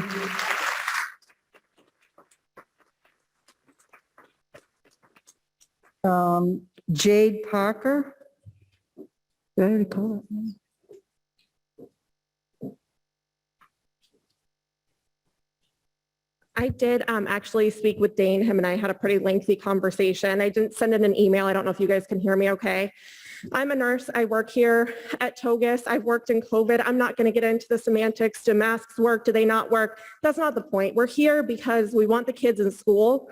And the most effective way to make that happen is by masking them, because otherwise we're going to be out. Multiple schools are already showing us. We're already going to be out on 10-day quarantines. After 4 days of school in Aroostook County, come on. We need our kids to get educated. Mine were remote learning last year. It was a pretty poor education, not gonna lie. We did better because we had other people supplement it. If that's what we go to, we're looking at more and more kids falling behind further and further. And it only hurts us all as a community, as parents. We just want our kids in school. That's it. I think everybody here can agree with that. We want our kids in school. That's it. Thank you.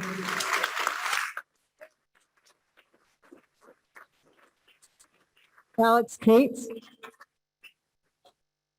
Alex Cates.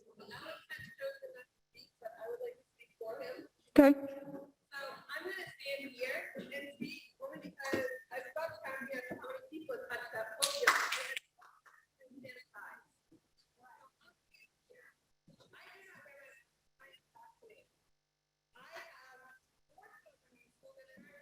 One in the high school, one in the middle school, two at Greenfield Elementary. There's nothing for these kids that can't wear a mask. They can't wear a mask. You guys want to mandate it? They can't go to school. There's nothing. No remote learning, no nothing. So what does my kid do? He has to sit home for another year and get left behind again. We're going to go back to school. You guys are going to mask mandate, and we're going to be out. There's going to be numerous times that we're going to have close contact, so the kids are going to have to stay home. My kids were home 3 times last year for over 14 days of peace. I have a high schooler that takes college classes and is on high honors. She just went to a field hockey tournament on Saturday. I have a picture. There's probably 150 girls in that picture, not one mask. I guarantee you none of them get COVID. And it's all just putting fear into our children. We don't put our children on this world to put fear into them. We had polio. They came out with a vaccination. None of us wear masks who went for polio. Okay. We're not commenting on someone else's comments, please. Continue. There's the flu virus. It kills more people than COVID has. We're not commenting on what other people are saying. We're being respectful. Continue. Our children all have immune systems, and we're breaking them down by making them wear masks. They're not even going to be able to fight the mild cold that they're going to get. My son cannot wear a mask. He wore a mask for a week. He was home for 3 weeks with a sinus infection that he couldn't get rid of because of his mask. He cannot wear a shield either. I think the school board needs to reconsider the fact of putting fear into our children and and they need to have something set up for our kids when they can't go to school. They're gonna fall behind. You think they fall behind enough last year? Wait till this year, when they're out for 14 days at a time. You guys have no plan to teach them anything. Thank you.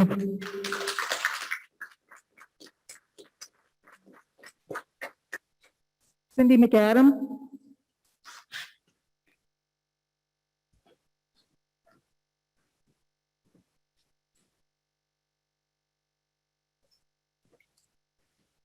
I'll keep this brief. I just had a couple of questions that came up during your discussions about the pool testing. Is that going to be required when it is an option? And that affects also how effective it will be for the district. So I don't know if you've decided that yet, but that is something I'm interested in hearing the answer to. Also, I agree masking is important. I'm not going to go into that, but I think it's one tool of many. And one of my concerns was brought up when you were talking about ventilation very quickly, that there are some places that have been addressed with ventilation increases. Have they all been addressed? Is it going to be required to keep the windows open and not at the teacher's discretion? I think we should use all the tools in our toolbox. And then the other question is remote, agreed with whatever the plan is, whatever is decided, there will be a lot of days out of school. And so what is the plan for students to learn remotely during those times? As you're weighing masks, it's just one teeny bit of a really big plan. So I just wanted to ask those questions. Thank you. Thank you very much. Emily Watson? Okay. Tanya Quarterman?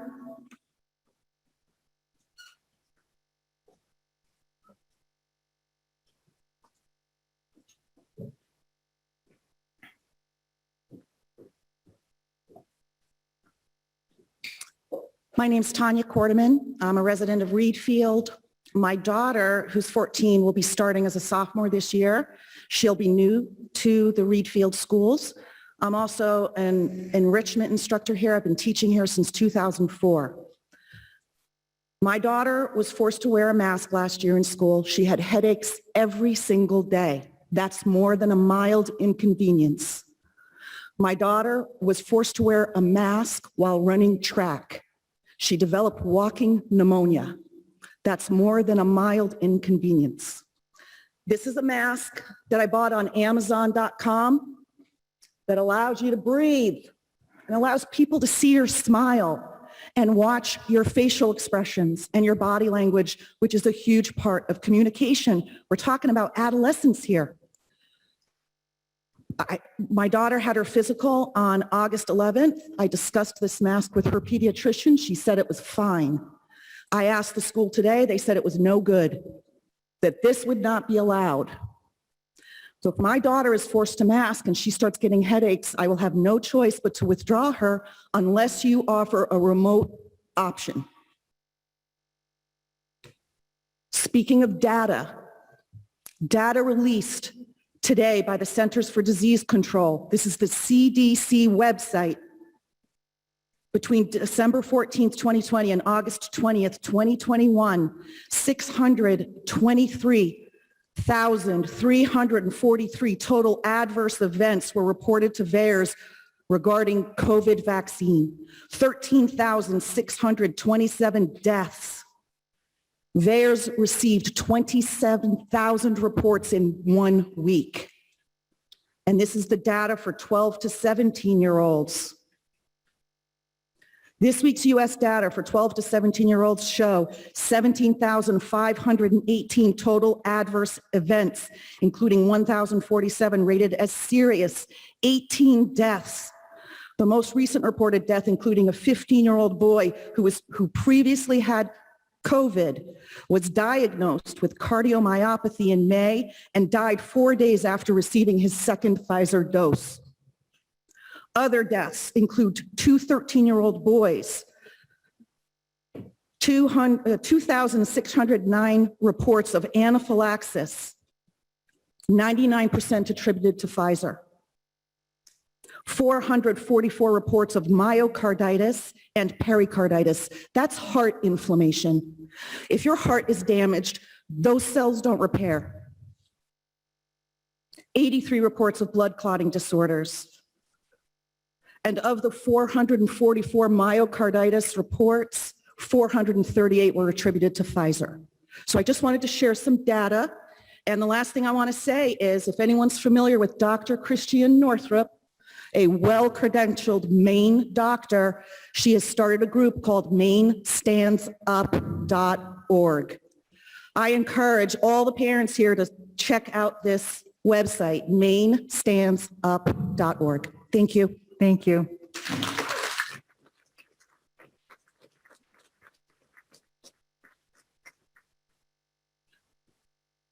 Annie Seyfried? Seyfried?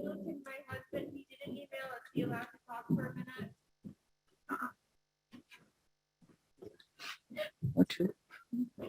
My name's Jay Seyfried. I'll be real quick. I just feel like it's super ironic that we're in a school and we have a 7-year-old who needs some special help at times. He wears a mask all day. He does a really good job with that. And, you know, I want to teach him to trust our family practitioner. I want to teach him to respect the healthcare workers and emergency responders in our neighborhood and in our community. I want to teach him to support staff in school and respect the teachers and respect the school board, or whether it's police officers or what have you. So I feel like we're just sending the wrong message to not teach youth in a school to follow the CDC guidelines because of loud voices in the bleachers. It seems absurd. It's a joke. I'm a little bit embarrassed that I'm here tonight because it's warm. It's a sweat fest. I get it's a hot topic. I wish our whole society was a little bit further along on this topic. And I guess the last thing I want to say is that this, whatever people decide, it affects the whole community. So it's not just the voices here. And I know it's the school board, and I don't even really know how the process works, but it would have been really cool if we could have asked other people in the community that just aren't here tonight. So we could have just had more of a democracy. Everyone could have voted, because if a bunch of people get sick or don't get sick, or one person gets sick, it affects everybody out in the community. So a lot of that's already been said, but just wanted to mention. So I'm going to try to teach my kid to respect teachers, respect the school. Masks aren't perfect. We know that's not going to work for everybody. No one likes wearing a mask. When does it end? It ends when our geographic region turns green and stays green. And if one person, if one person was here tonight and wearing a mask is what I could do to help you, I would wear a mask. I am not a veteran. I'm so thankful for the veterans that we have. And it's like the least you could do for your country. So if it's not a face shield, if it's something else, we'll figure it out. Thank you. Thank you.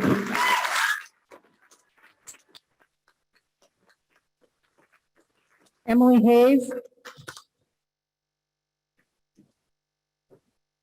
Emily Hayes?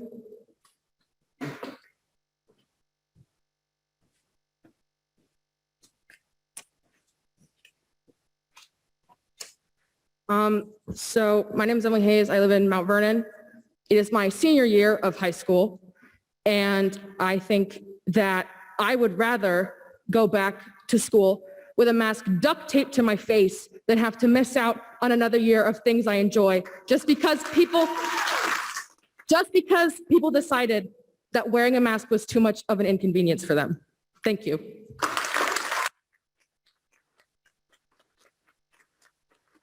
Joe Harford?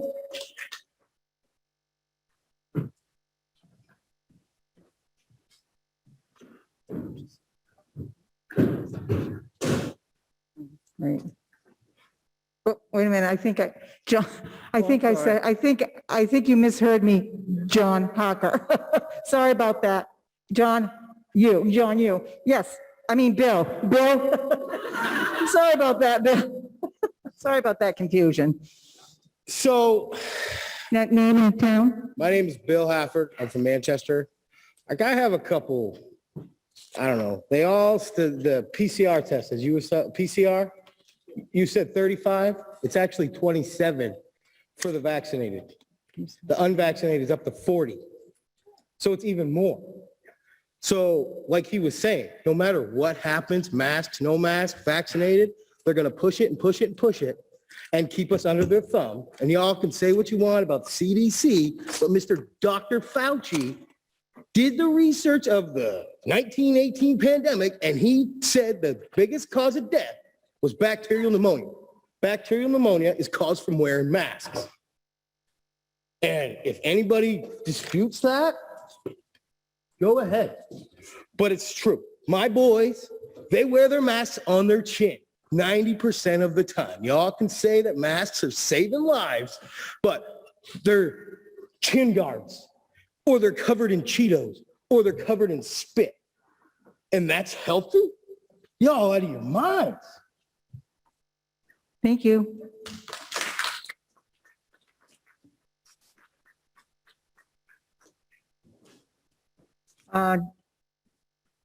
Carol Mansfield?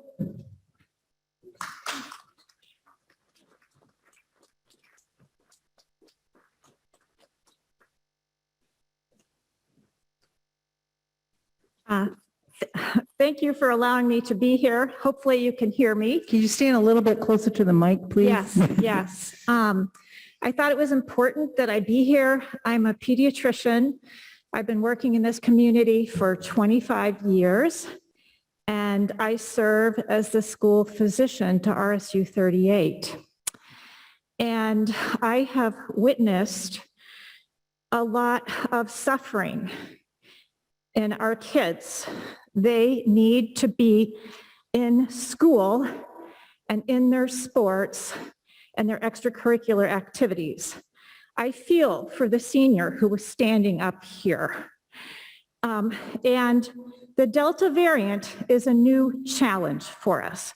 Those of us who have had the Alpha variant can catch the Delta variant. So I think I'm glad to see that people want children in school. Their well-being and mental health depends on being in their activities. We have seen an unprecedented rate of anxiety and depression and cutting and eating out of boredom and out of emotional angst. And I have to tell you that 2 weeks ago, we started testing children who were not vaccinated positive for COVID-19, probably the Delta variant. What's different this year in the classroom, and that was brought up earlier, is that adults have been vaccinated this year, and they were giving the kids COVID-19 last year. So this community has done an amazing job. The adults and the high school students and the 12 and above are now vaccinated. That makes the classroom safer. The classrooms that are most challenging are obviously the classrooms that are unvaccinated, right? We have got to have masks on. Those children absolutely need to be in school, and I bear witness to their suffering. I had to say that. So I commend you all for being here. This is such hard work. I just want you to know that we all care about these children desperately, and please, let's all work together for their sake. We haven't had a death, but I'm waiting for my first suicide.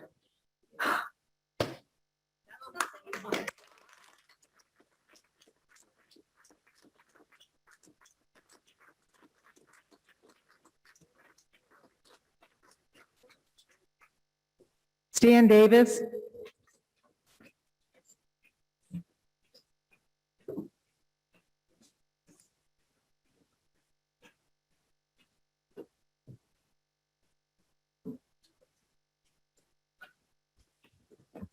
Thank you. I'm Stan Davis from Wayne. I'm a past school board member and past school board chair. I've done a number of other things in town government. I just want to urge that this is tough because there are opinions all over the place here, including our own.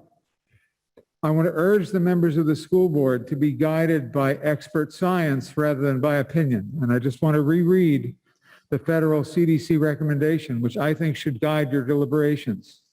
Not with their recommendations. This is the gold standard public health agency in the world, and they have made this recommendation. Due to the circulating and they don't have the power to mandate it, you do. Due to the circulating and highly contagious Delta variant, CDC recommends universal indoor masking by all students ages 2 and older, staff, teachers, and visitors to K-12 schools regardless of vaccination status. This is not a dress code issue. This is a matter of life and death, and I urge you to follow their recommendation. Thank you. Thank you.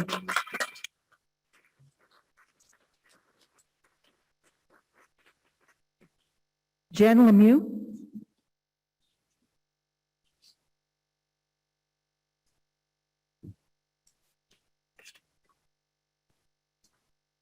Hello, everybody. My name is Jen Lemieux. I'm a resident of Fayette, and my son is entering the 8th grade on Thursday. I actually didn't come here with the intention to speak tonight. I came here with the intention of just being a concerned community member, wanting to be part of what was going on, wanting to know what was going on. To the school board, I couldn't imagine sitting in your seats no more than I could imagine being a Marana Cook teacher or administrator over these last 18 months. I would like to commend you for putting our students first, above opinions, above conveniences. You've just put our students first. To my fellow parents, this is a teaching moment for our kids, more than anything. Let's just pretend there isn't a global pandemic that's taken countless lives. Let's just pretend that this isn't about fear-mongering or false media or the CDC changing their minds every time we turn around. Let's take it as a teaching moment. We are a country that was founded for our freedoms and our rights and our civil liberties, right? But you know what? We only accomplish that because we all work together, because we put our fellow man above our own wants, needs, and opinions. This isn't about our rights and our freedoms anymore, guys. We're not stripping our rights and our freedoms. This is about the greater good. My individual medical choices don't apply when there is a global pandemic.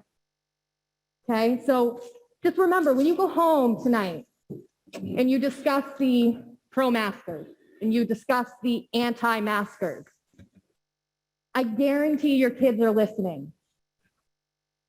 Thank you, Jen. I'm sorry, just one more moment. Okay, so you're over your 2 minutes, so. Okay, 30 more seconds. Our kids are watching us. They're listening. I teach my son to be compassionate, to put others before himself. I don't want to see my kid alienated because we're not paying attention to them paying attention, because they are, guys. They're watching us all. And that's why my boy wasn't here tonight, because I don't want him to see this division. It's too much division.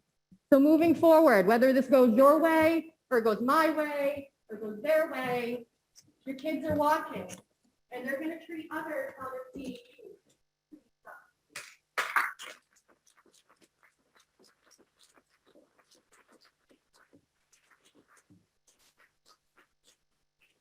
So in looking at the list of the folks that have still signed up, I'm thinking that most of the rest of the people have either written letters or have spoken to us on the phone. But if there's somebody that still wants to speak, but because you haven't yet, you can come sign your name and I can give you a couple minutes. Oh, John, come on up.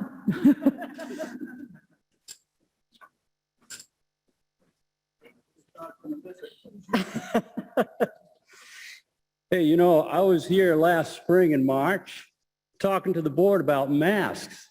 Only one there. And I also was the only one that was talking about something else other than masks or any other protocols. So it's amazing. When I got here, I didn't think it'd be like this. Okay, so here's my points tonight. And by the way, I'm a solutions kind of guy, okay? And I really like the idea of compromise. But we got to get just a couple of things right when you head towards compromising. Let me just mention those. I passed out to you, I sent it to you in an email, the latest research out in July on masks and on ventilation, the latest and the best from engineers. There's hundreds of studies on masks. You know that, and I've showed you some last year. Okay, but here's the point on this one. This one was specifically to address your issues in the classroom. So it came out with some really interesting findings. Some of you are going to be happy about this, some of you not. Here it is. Since I'm sure you weren't able to read it all. Cloth masks are not protective. Surgical masks are not protective. They pass roughly 90% of potential COVID filtrates through them. You put them on for about an hour, you're done. It's kind of like in the old days, like 18 months ago, when your kid went to school, you gave him a handkerchief, he sneezes once, he got a cold, right? There's your mask. Or let's go back let's go back a little bit further when we had Kleenex. The kid blow his nose, okay? Put it in the trash, wash your hands. The cloth masks and surgical masks are exactly that, except you're wearing them all day, which is a problem. This science says, don't do it. N95s, as I told you in March, still protective. But in this study, they were only 40%. They passed 40% of the filtrates through. Not as good as 95 like they advertise. Still good. Okay, so that's the answer on masks. So what do you do about it? I mentioned about Missouri last year, I believe, maybe to some of you. Missouri and I think South Dakota, they didn't require masks last year. I know, but please give me the time. I'll give you a few more minutes. Thank you. I didn't appreciate give it. other people, so I'm not going to give you too much more. Okay. But you know that Missouri didn't mask, but they had strict protocols. So here's my recommendations to you, okay? And Jay has done a great job, excellent job. Good ventilation and air exchange in closed places. They did it in Missouri. That works in your schoolroom. Put those filtration machines in there. Use N95s on the buses and enclosed spaces. If you don't use N95s, I don't get it, okay? I don't get it.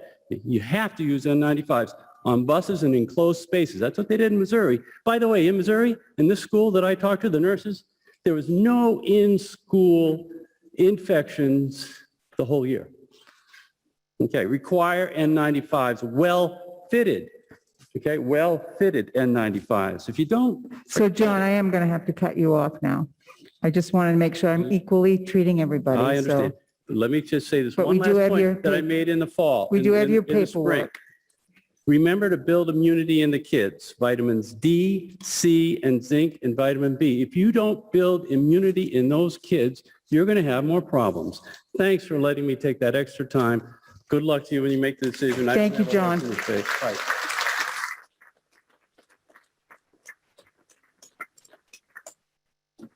Okay, so where there's some questions. Where am I looking?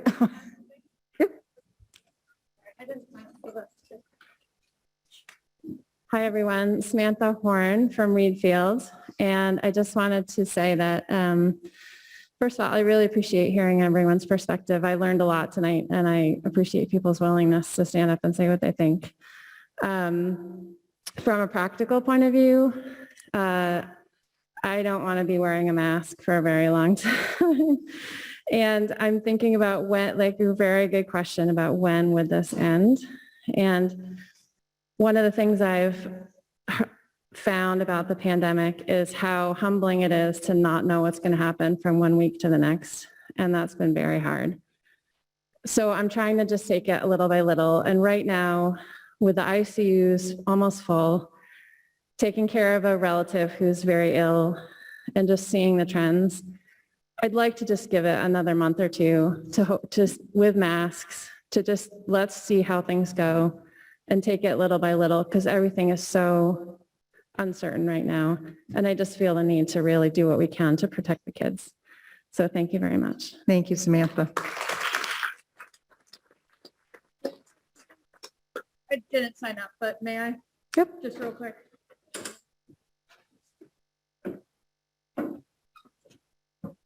So I am definitely for masks. I am one of the people who has a child who can't fight off a common cold.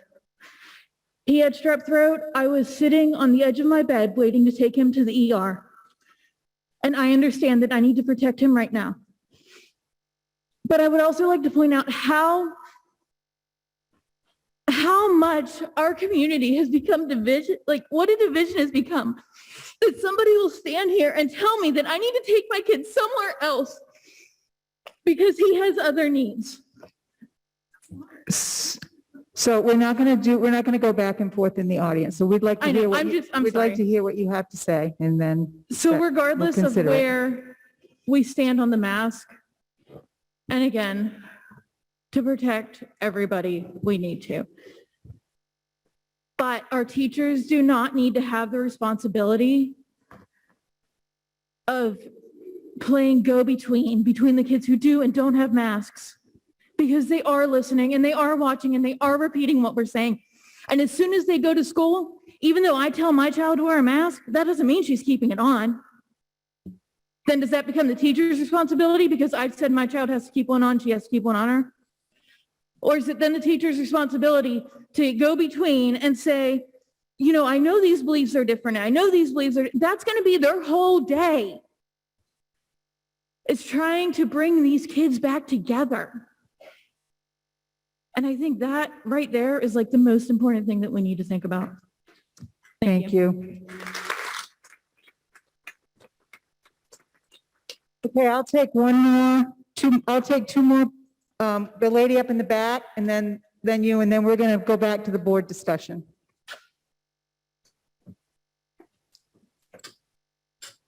Could you please tell us what your name is and your town? Yes, I'm Carol Doran-Boss from Reedfield. I just have a couple of quick things to add. At the VA, we mask. If we have patient contact, we have goggles. We've done that since day one. It's not due to end anytime soon. If people are vaccinated, it protects them. You will not get severely sick, hopefully, and hopefully not be hospitalized and hopefully not die, but you can still transmit the virus to others. Okay, so it's not foolproof. I think we'll get there to the end game. Flu's come a long way. Flu still does kill some people. If you remember the year of H1N1, we all got our vaccines in the fall. In January, we all came back because a new strain developed. This is going to happen with COVID. I don't think we're there yet, that we have it under control and it's protecting enough people from risk. We'll get there, but even the flu shot is the best guess of the strains that are going to be out there that year, and they change, and COVID's going to be the same. Maybe someday we all get a flu shot and a COVID booster. We don't know. We're not there yet. But I've seen personally the effects of remote and people being isolated. My kids are going to college and we're paying a lot for that education, and they don't have a choice. They have to mask, and I'm glad and thankful that they are. I don't think universities want to be the site that has a breakout and a tragedy, and I don't think our RSU and Marana Cook wants to either. Thank you. If we can hear you, you can. I'm Kim Hatch from Reedfield. I just have a couple of questions in regards to the I respectfully ask us to not bring our science to the table, so I'm not going to do that. But we don't fit four of the guidelines because of pool testing and the vaccination. I heard someone mention that we have to apply for pool testing. When is that going to happen, and why hasn't it happened already? So I just have a couple of questions. When you guys, again, if you could answer those for me, because that seems to be swaying whether our people are wearing masks or not. Good question. Thank you. Also, with PCR testing, are they going to keep the cycles under 26? Or are they just going to cycle it up till everybody's test positive? Okay, so we'll go back to the board discussion now. Any more board discussion? Go ahead, David.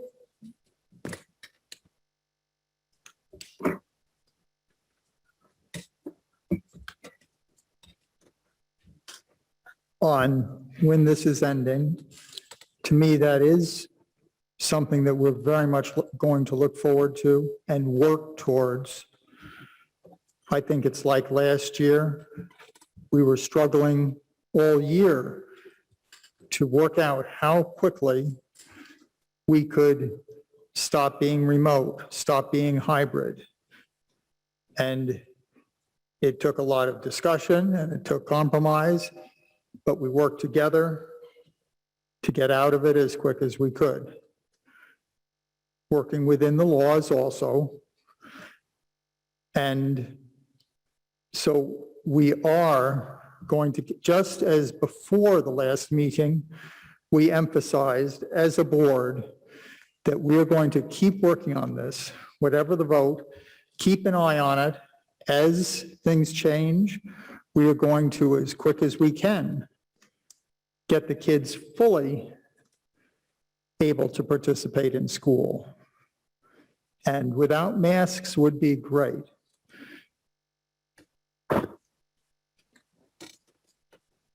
That's just the beginning, if I can keep going. You may. Okay.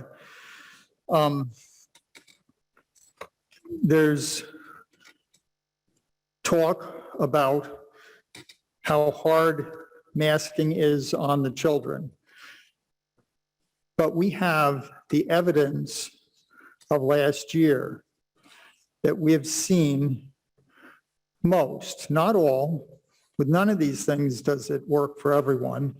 Most of those children showing the adaptability and the beauty of their childhood by having a wonderful time, interacting, able to understand each other, able to play together despite masks. Yes, we want them to be able to be free of masks, but they did great for the most part.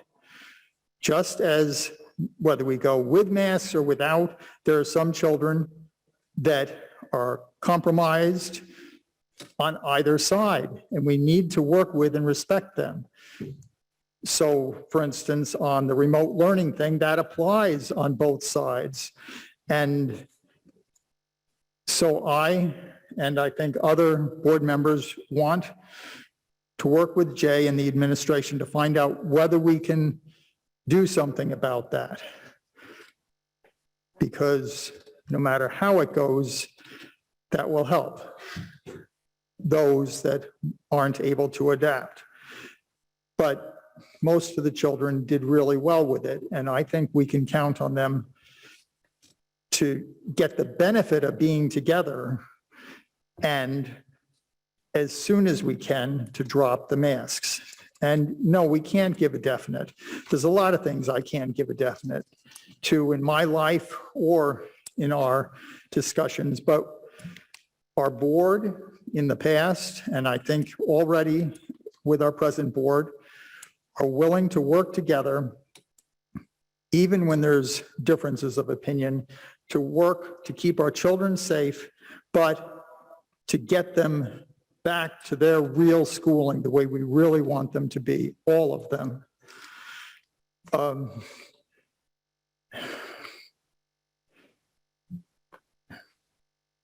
I'm trying to skip over notes that you've all very eloquently spoken of in all directions. I apologize. As a board member,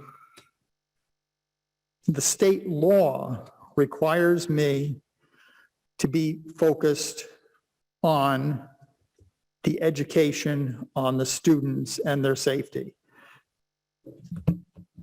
I was elected, and I can be unelected or however you want it. But in representing Wayne, I am not directly responsible to count how many of my constituents, if we call it that, are for and how many are against, and go with that.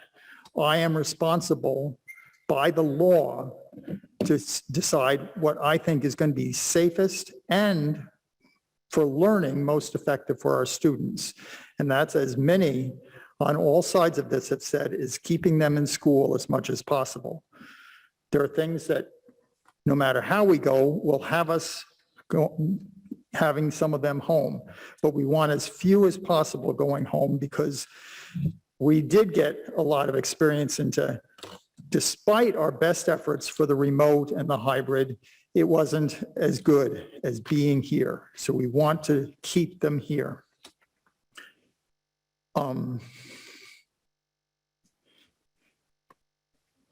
And we do adapt. We talk about how they're going to be stunted by wearing a mask.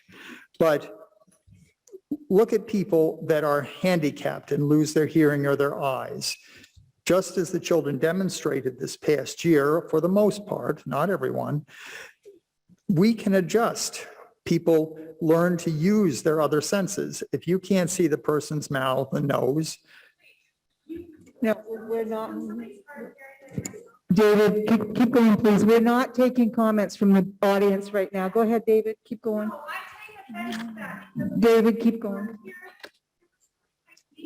have a hard time hearing the majority of what you're saying because you're hidden behind a mask.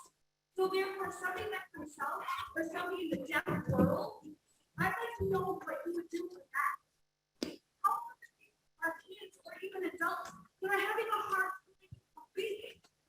I'm sorry, but you're way off with the whole wearing a mask and people and like that. I take huge offense to that.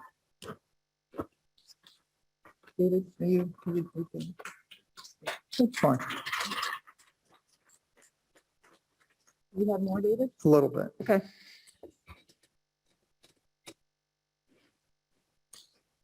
And I will try to stop my rambling as soon as possible. I apologize if I offended anyone, but I do not withdraw my comments.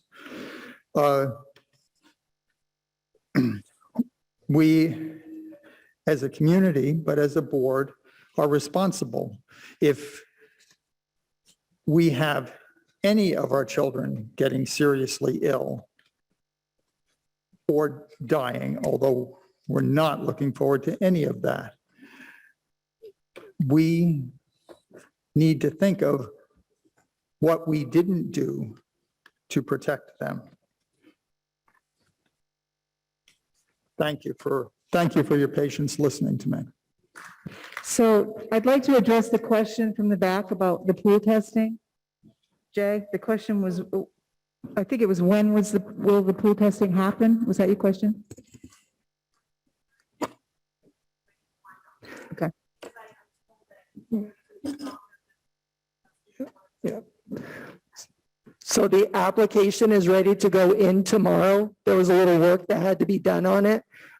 So that's why the slight delay, and I knew we were having this meeting tonight as well. So it will be going in tomorrow. It's going in tomorrow. I worked on it as quickly as I could. Thank you very much. Is anyone else from the board? Were there any other questions that we thought we should? Yeah, if you're okay with Yeah, that. go ahead. So just to be clear, the ventilation was done in all buildings. It wasn't just the middle school and high school. It was done in all rooms that had univentilators in them, which are air exchange units. And we've also got portable units in rooms that do not have fresh air ducts coming in. We've got, like I said, portable units that we are using in those rooms. So we have the O2 Prime system, and certainly I can pass this along if anyone's interested in finding out about it. I'm not an expert on that, so. Thank you, Jay. Any other discussion from the board? Sean? I just want to add, folks here tonight, we're talking about getting kids back in school because they're worried about kids' well-being. Well, that's been on my agenda for a long time. I look back at some of my emails before I came here tonight, and there were, I'm not going to say names, but there are a number of people in this room who spoke, who sent me emails saying, I can't believe you voted to send kids back to school.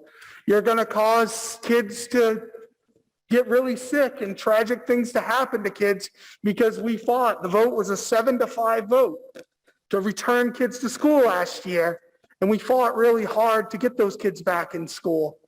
So I want to make it very clear that it is the goal of mine to get those kids back in school. And there were a number of staff members, parents, and people in the community who emailed who were happy. And number of people who weren't happy, or, who were very happy the kids were back in school. So it's been a goal of mine for a long time. I've worked with the superintendent on trying to get these kids back in school. And I get to answer to the lady who spoke about the division with children. I mean, I do agree. Kids are listening.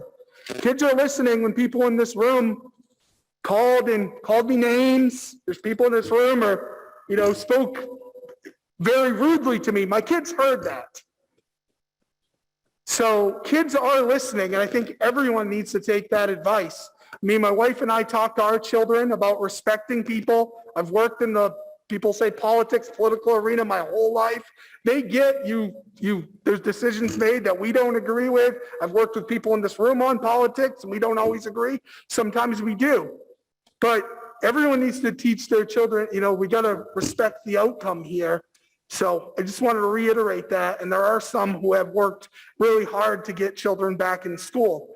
This isn't, so moving on from that a little bit, I really want to encourage, because I feel no matter what the decision is here tonight, we need a remote option.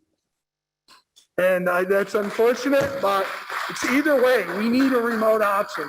Because there are children that are going to mask.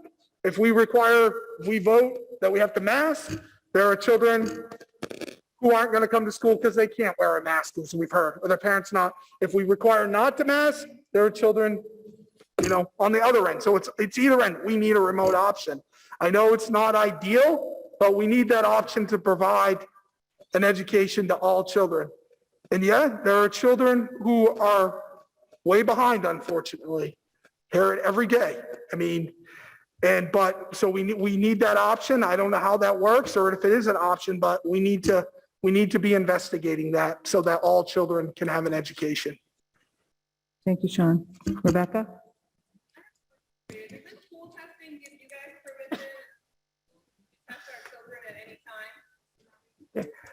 time? Pool testing is optional, and if, when we go that route, there will be a permission slip that goes home before any testing takes place. So parents can opt in or opt out. Sorry, I didn't hear that last comment. Yeah, that's fine. That's not a problem. It's Yeah. my understanding that it's a policy of a certain number of students in a given pool, whatever pool is. Not everybody has to, and I think it's Yes, quarter. if you opt in, you get it. If you are opted into the pool testing program, you get that exemption number 3. If you don't opt in, you don't opt in and you don't get it. So then yeah, So it is that's on a mandatory per if you want to student basis. take advantage of that option. Again, there are a lot of hurdles, and a puzzle to solve if you would like to not have your children wearing masks.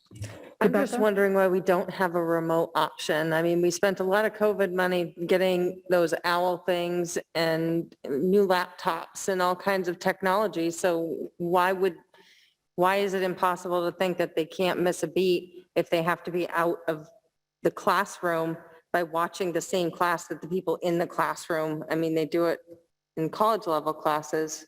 How is that not, how can they not do that? So last year, I just want to be very clear, last year, as part of the emergency orders that came from the governor, schools were required to offer some sort of remote option. This year, the emergency order is not in place. And my stance has always been, because we're trying to get students back and we think school is the best place for them to be, is that we're not offering a remote option. But obviously there is a remote option out there. Any family that can get medical documentation then can bring that in, and we can work through a process at school that allows them the accommodations. And if remote learning is one of those accommodations, then we would do that. But we're not going to make a blanket statement saying that we're offering it and it's a choice. I firmly believe that students need to be in school. So that's kind of where that has come from at this point. And I will just put in that the strain on teachers to do both remote and in person is incredible. And it's just something that If we have a medical documentation, we will absolutely follow the laws that go along with that. But it's not going to be something that's normally offered because we're not in a state of emergency anymore. The iPads are gone, right? The iPads are gone? No. Are they going to use the iPads in class? So is there anybody else on the board that has anything that they want to say? I want to go back to everyone in here must have a goal of getting their kid back into school, correct? I would assume. Safely, without fear. You have to understand that what I have here in front of me is not from us. This is from Maine DOE and CDC. Last year, masks were mandated. We didn't do that. They did. Excuse me? What? Yeah. What I'm talking about last year. Last year they were mandated. The governor mandated them. That's an executive order. Anyway, what I'm trying to say is this is now shifted onto the school boards. And as you have seen around the country, around the world, school boards, communities are being divided because they didn't want to make the decisions. They wanted us to do it.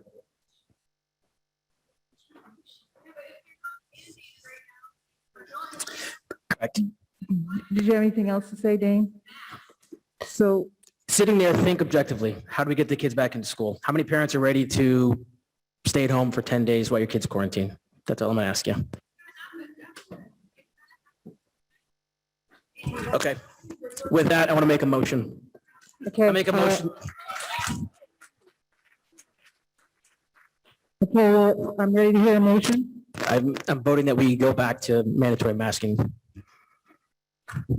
You're making a motion that we, I'm making a motion that That we- we have a mandatory masking policy. Kathy? Could go I, ahead. Any discussion? yeah, Go ahead, Dennis. don't even know what I'm going to say here. But before we had the comments from everybody here, I did mention that the way we arrived at this current policy of not requiring masks, yet certainly allowing you to wear a mask if you wish to, irrespective of vaccination status, was that I thought that as a school board, we should assess the risk of COVID for people. We should see what we could do and to deliberate upon what the mitigations of that risk, whatever that risk is, and then actually deliberate on how good are these mitigation factors. That brings in a little bit of discussion and reason into everything. I have heard this evening many impassioned pleas, a lot of follow the science, don't follow the science, follow the scientists, believe and trust in the experts, etc. What I haven't heard were the simple numbers that I gave last week. When the Maine CDC provided their guidance, they said terms like many greater, many greatly increasing, many more, some are children, hospitals are filling up. And my first questions to that would be, how many? How much greater risk? What is the risk? And so I'll repeat what I said last week. I guess that'll be my basic comment. How can we, as a community, assess the risk of COVID for our children and how dangerous it is? Let me give you 3 numbers. 1, 70, and 0.0001. These are numbers that if you look at this policy and you click on the first link, takes you to Maine CDC numbers that are cumulative. You can do this analysis yourself. You don't have to be a scientist. In fact, I possess arithmetic skills from 6th grade, where I can do a percentage and I can divide things. One person as of August 16th, so 2 weeks ago, one person in the state of Maine under the age of 20 has died of or with COVID.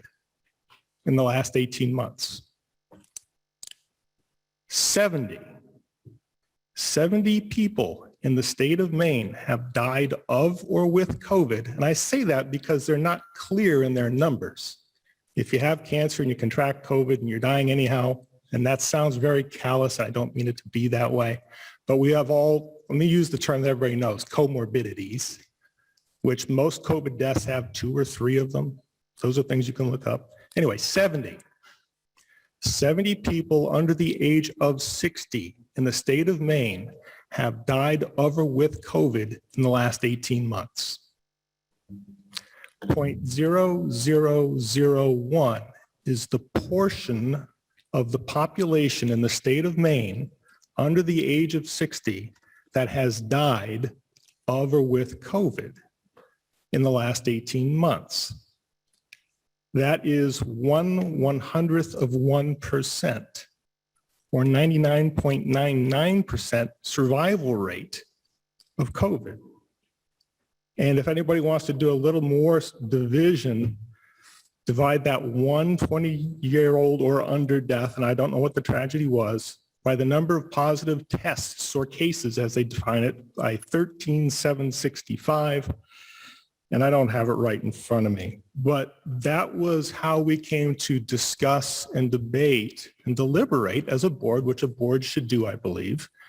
How do we assess truly the risk when the guidance that is provided to us is actually not just guidance, but policy provided, when the people, the scientists who we are to trust, never actually tell us what the numbers are?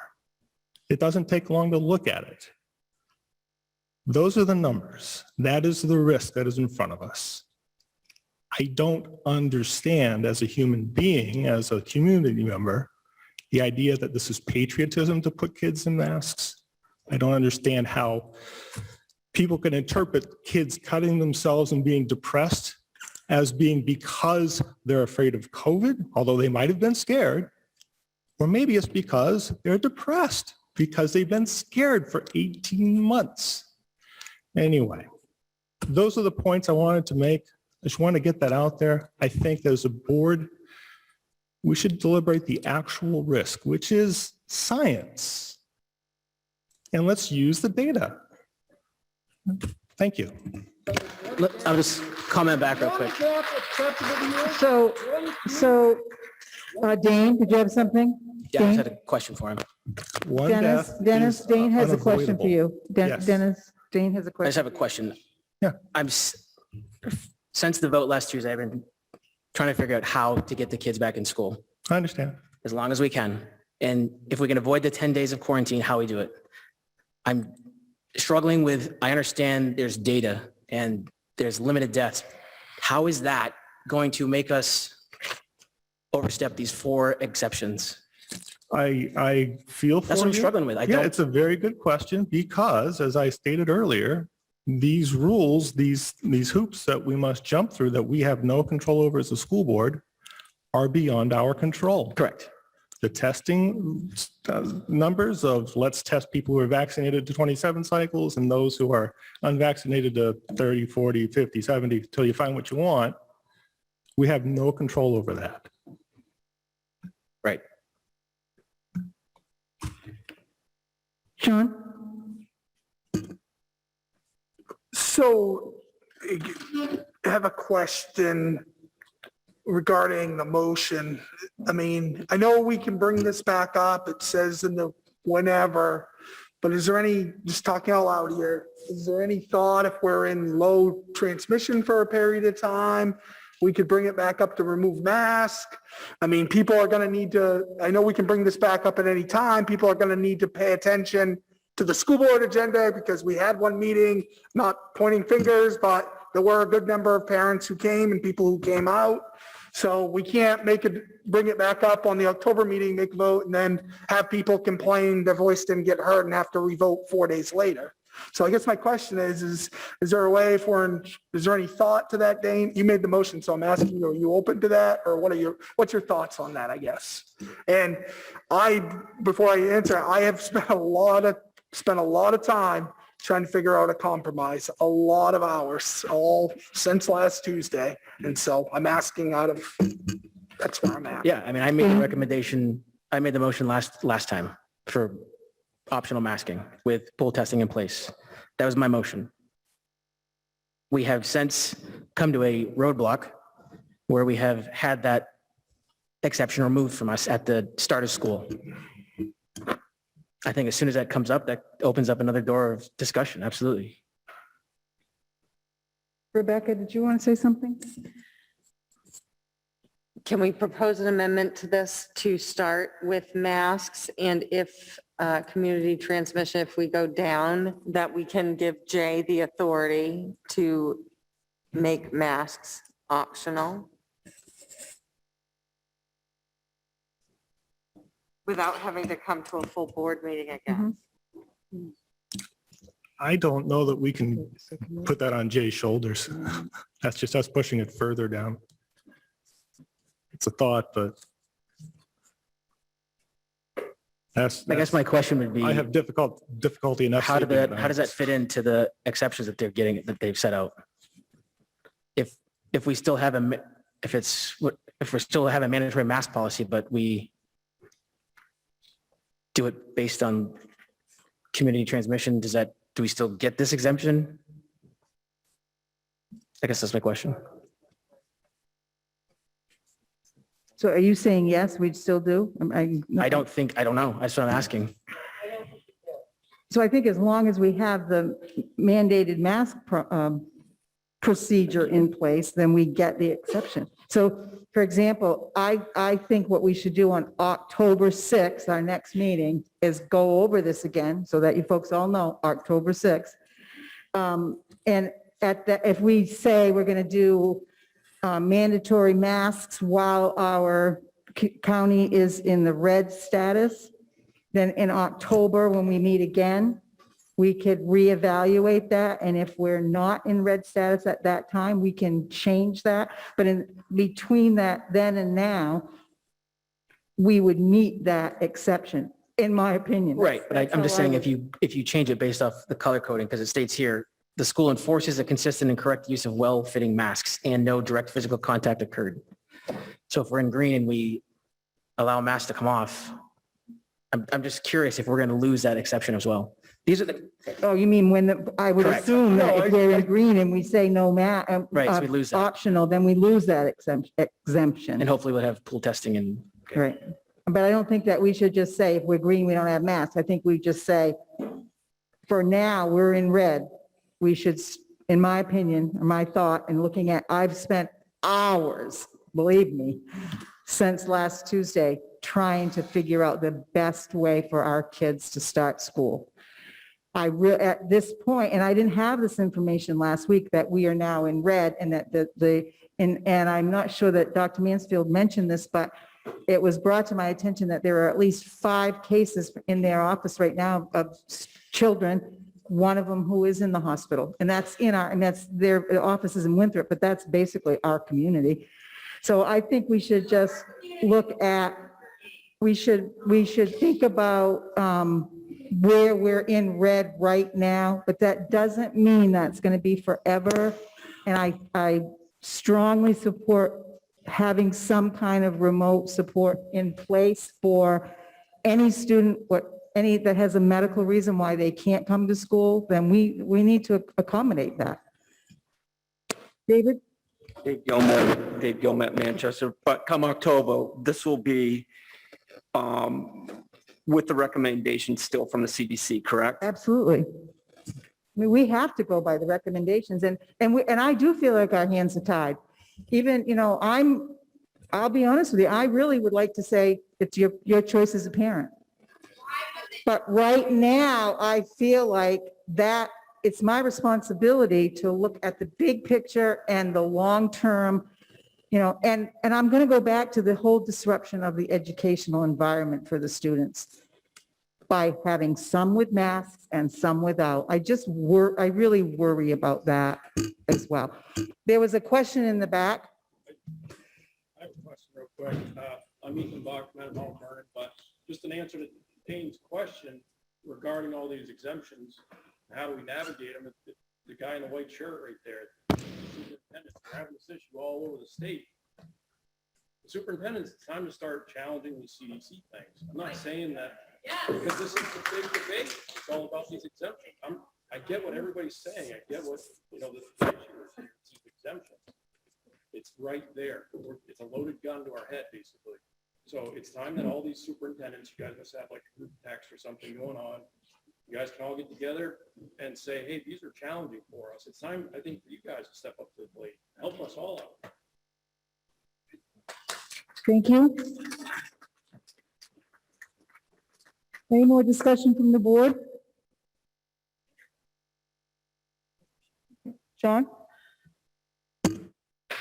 So, I mean, again, I hesitate to bring this because it's not something we dictate, but like, this is all such last minute. School starts Wednesday. I mean, what do we see? I mean, I've been in the school with my kid last week. I was with Mr. Boston, my daughter, Mrs. Levesque's been great, giving her tours. Like, what do we see these mass breaks and stuff looking like? I mean, or can you, probably can't answer that, so it's not a fair question. I don't know, but I don't know if you can answer that, It's Jay. not a fair question. Well, no, but Sean, what I can do is ask the principals to talk about it on Wednesday, because we do have a board meeting on Wednesday, so they can briefly talk about what mask updates look like.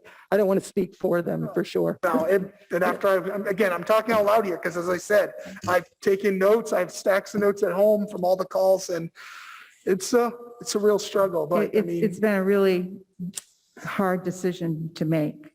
And we know that whatever we make, whatever decision we come to, that some of you aren't going to be happy. And we're trying to make it so you understand that it's not forever.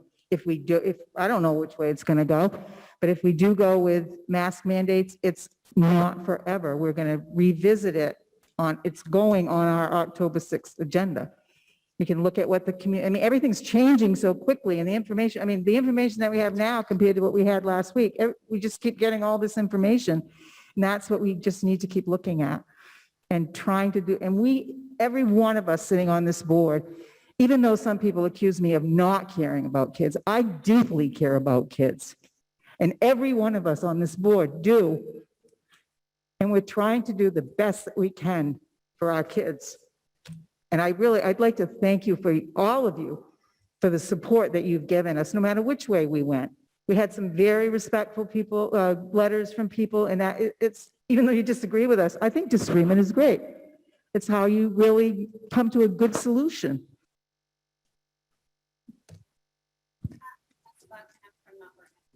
Is it possible that the superintendent could challenge the CDC? They're not. Sure. Recommendations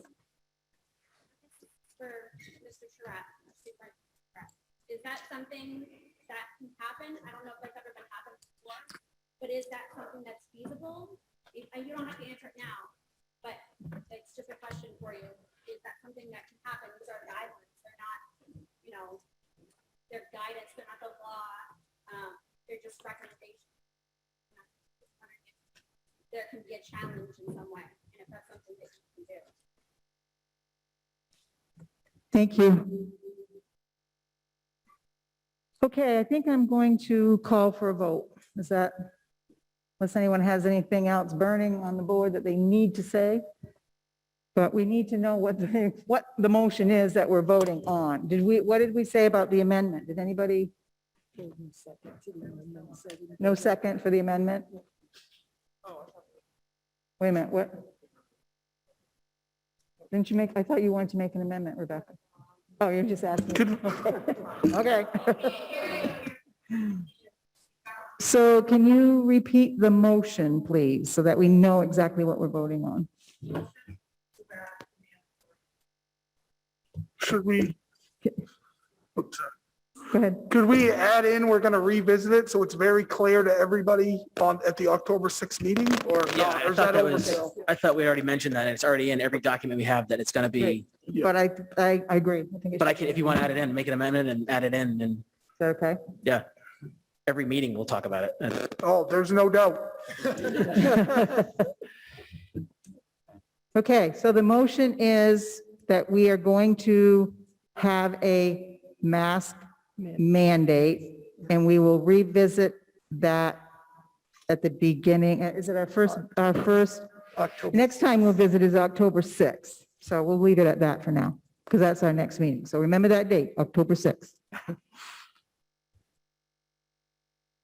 Okay, so, ready? Yep. All those in favor? Guys, keep your hands up for just a second, just so we can accurately record the vote.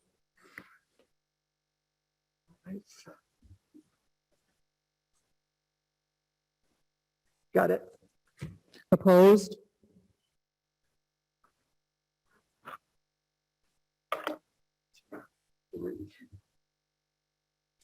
Abstain? Is that everyone? Okay, so we're going to do mandated masks.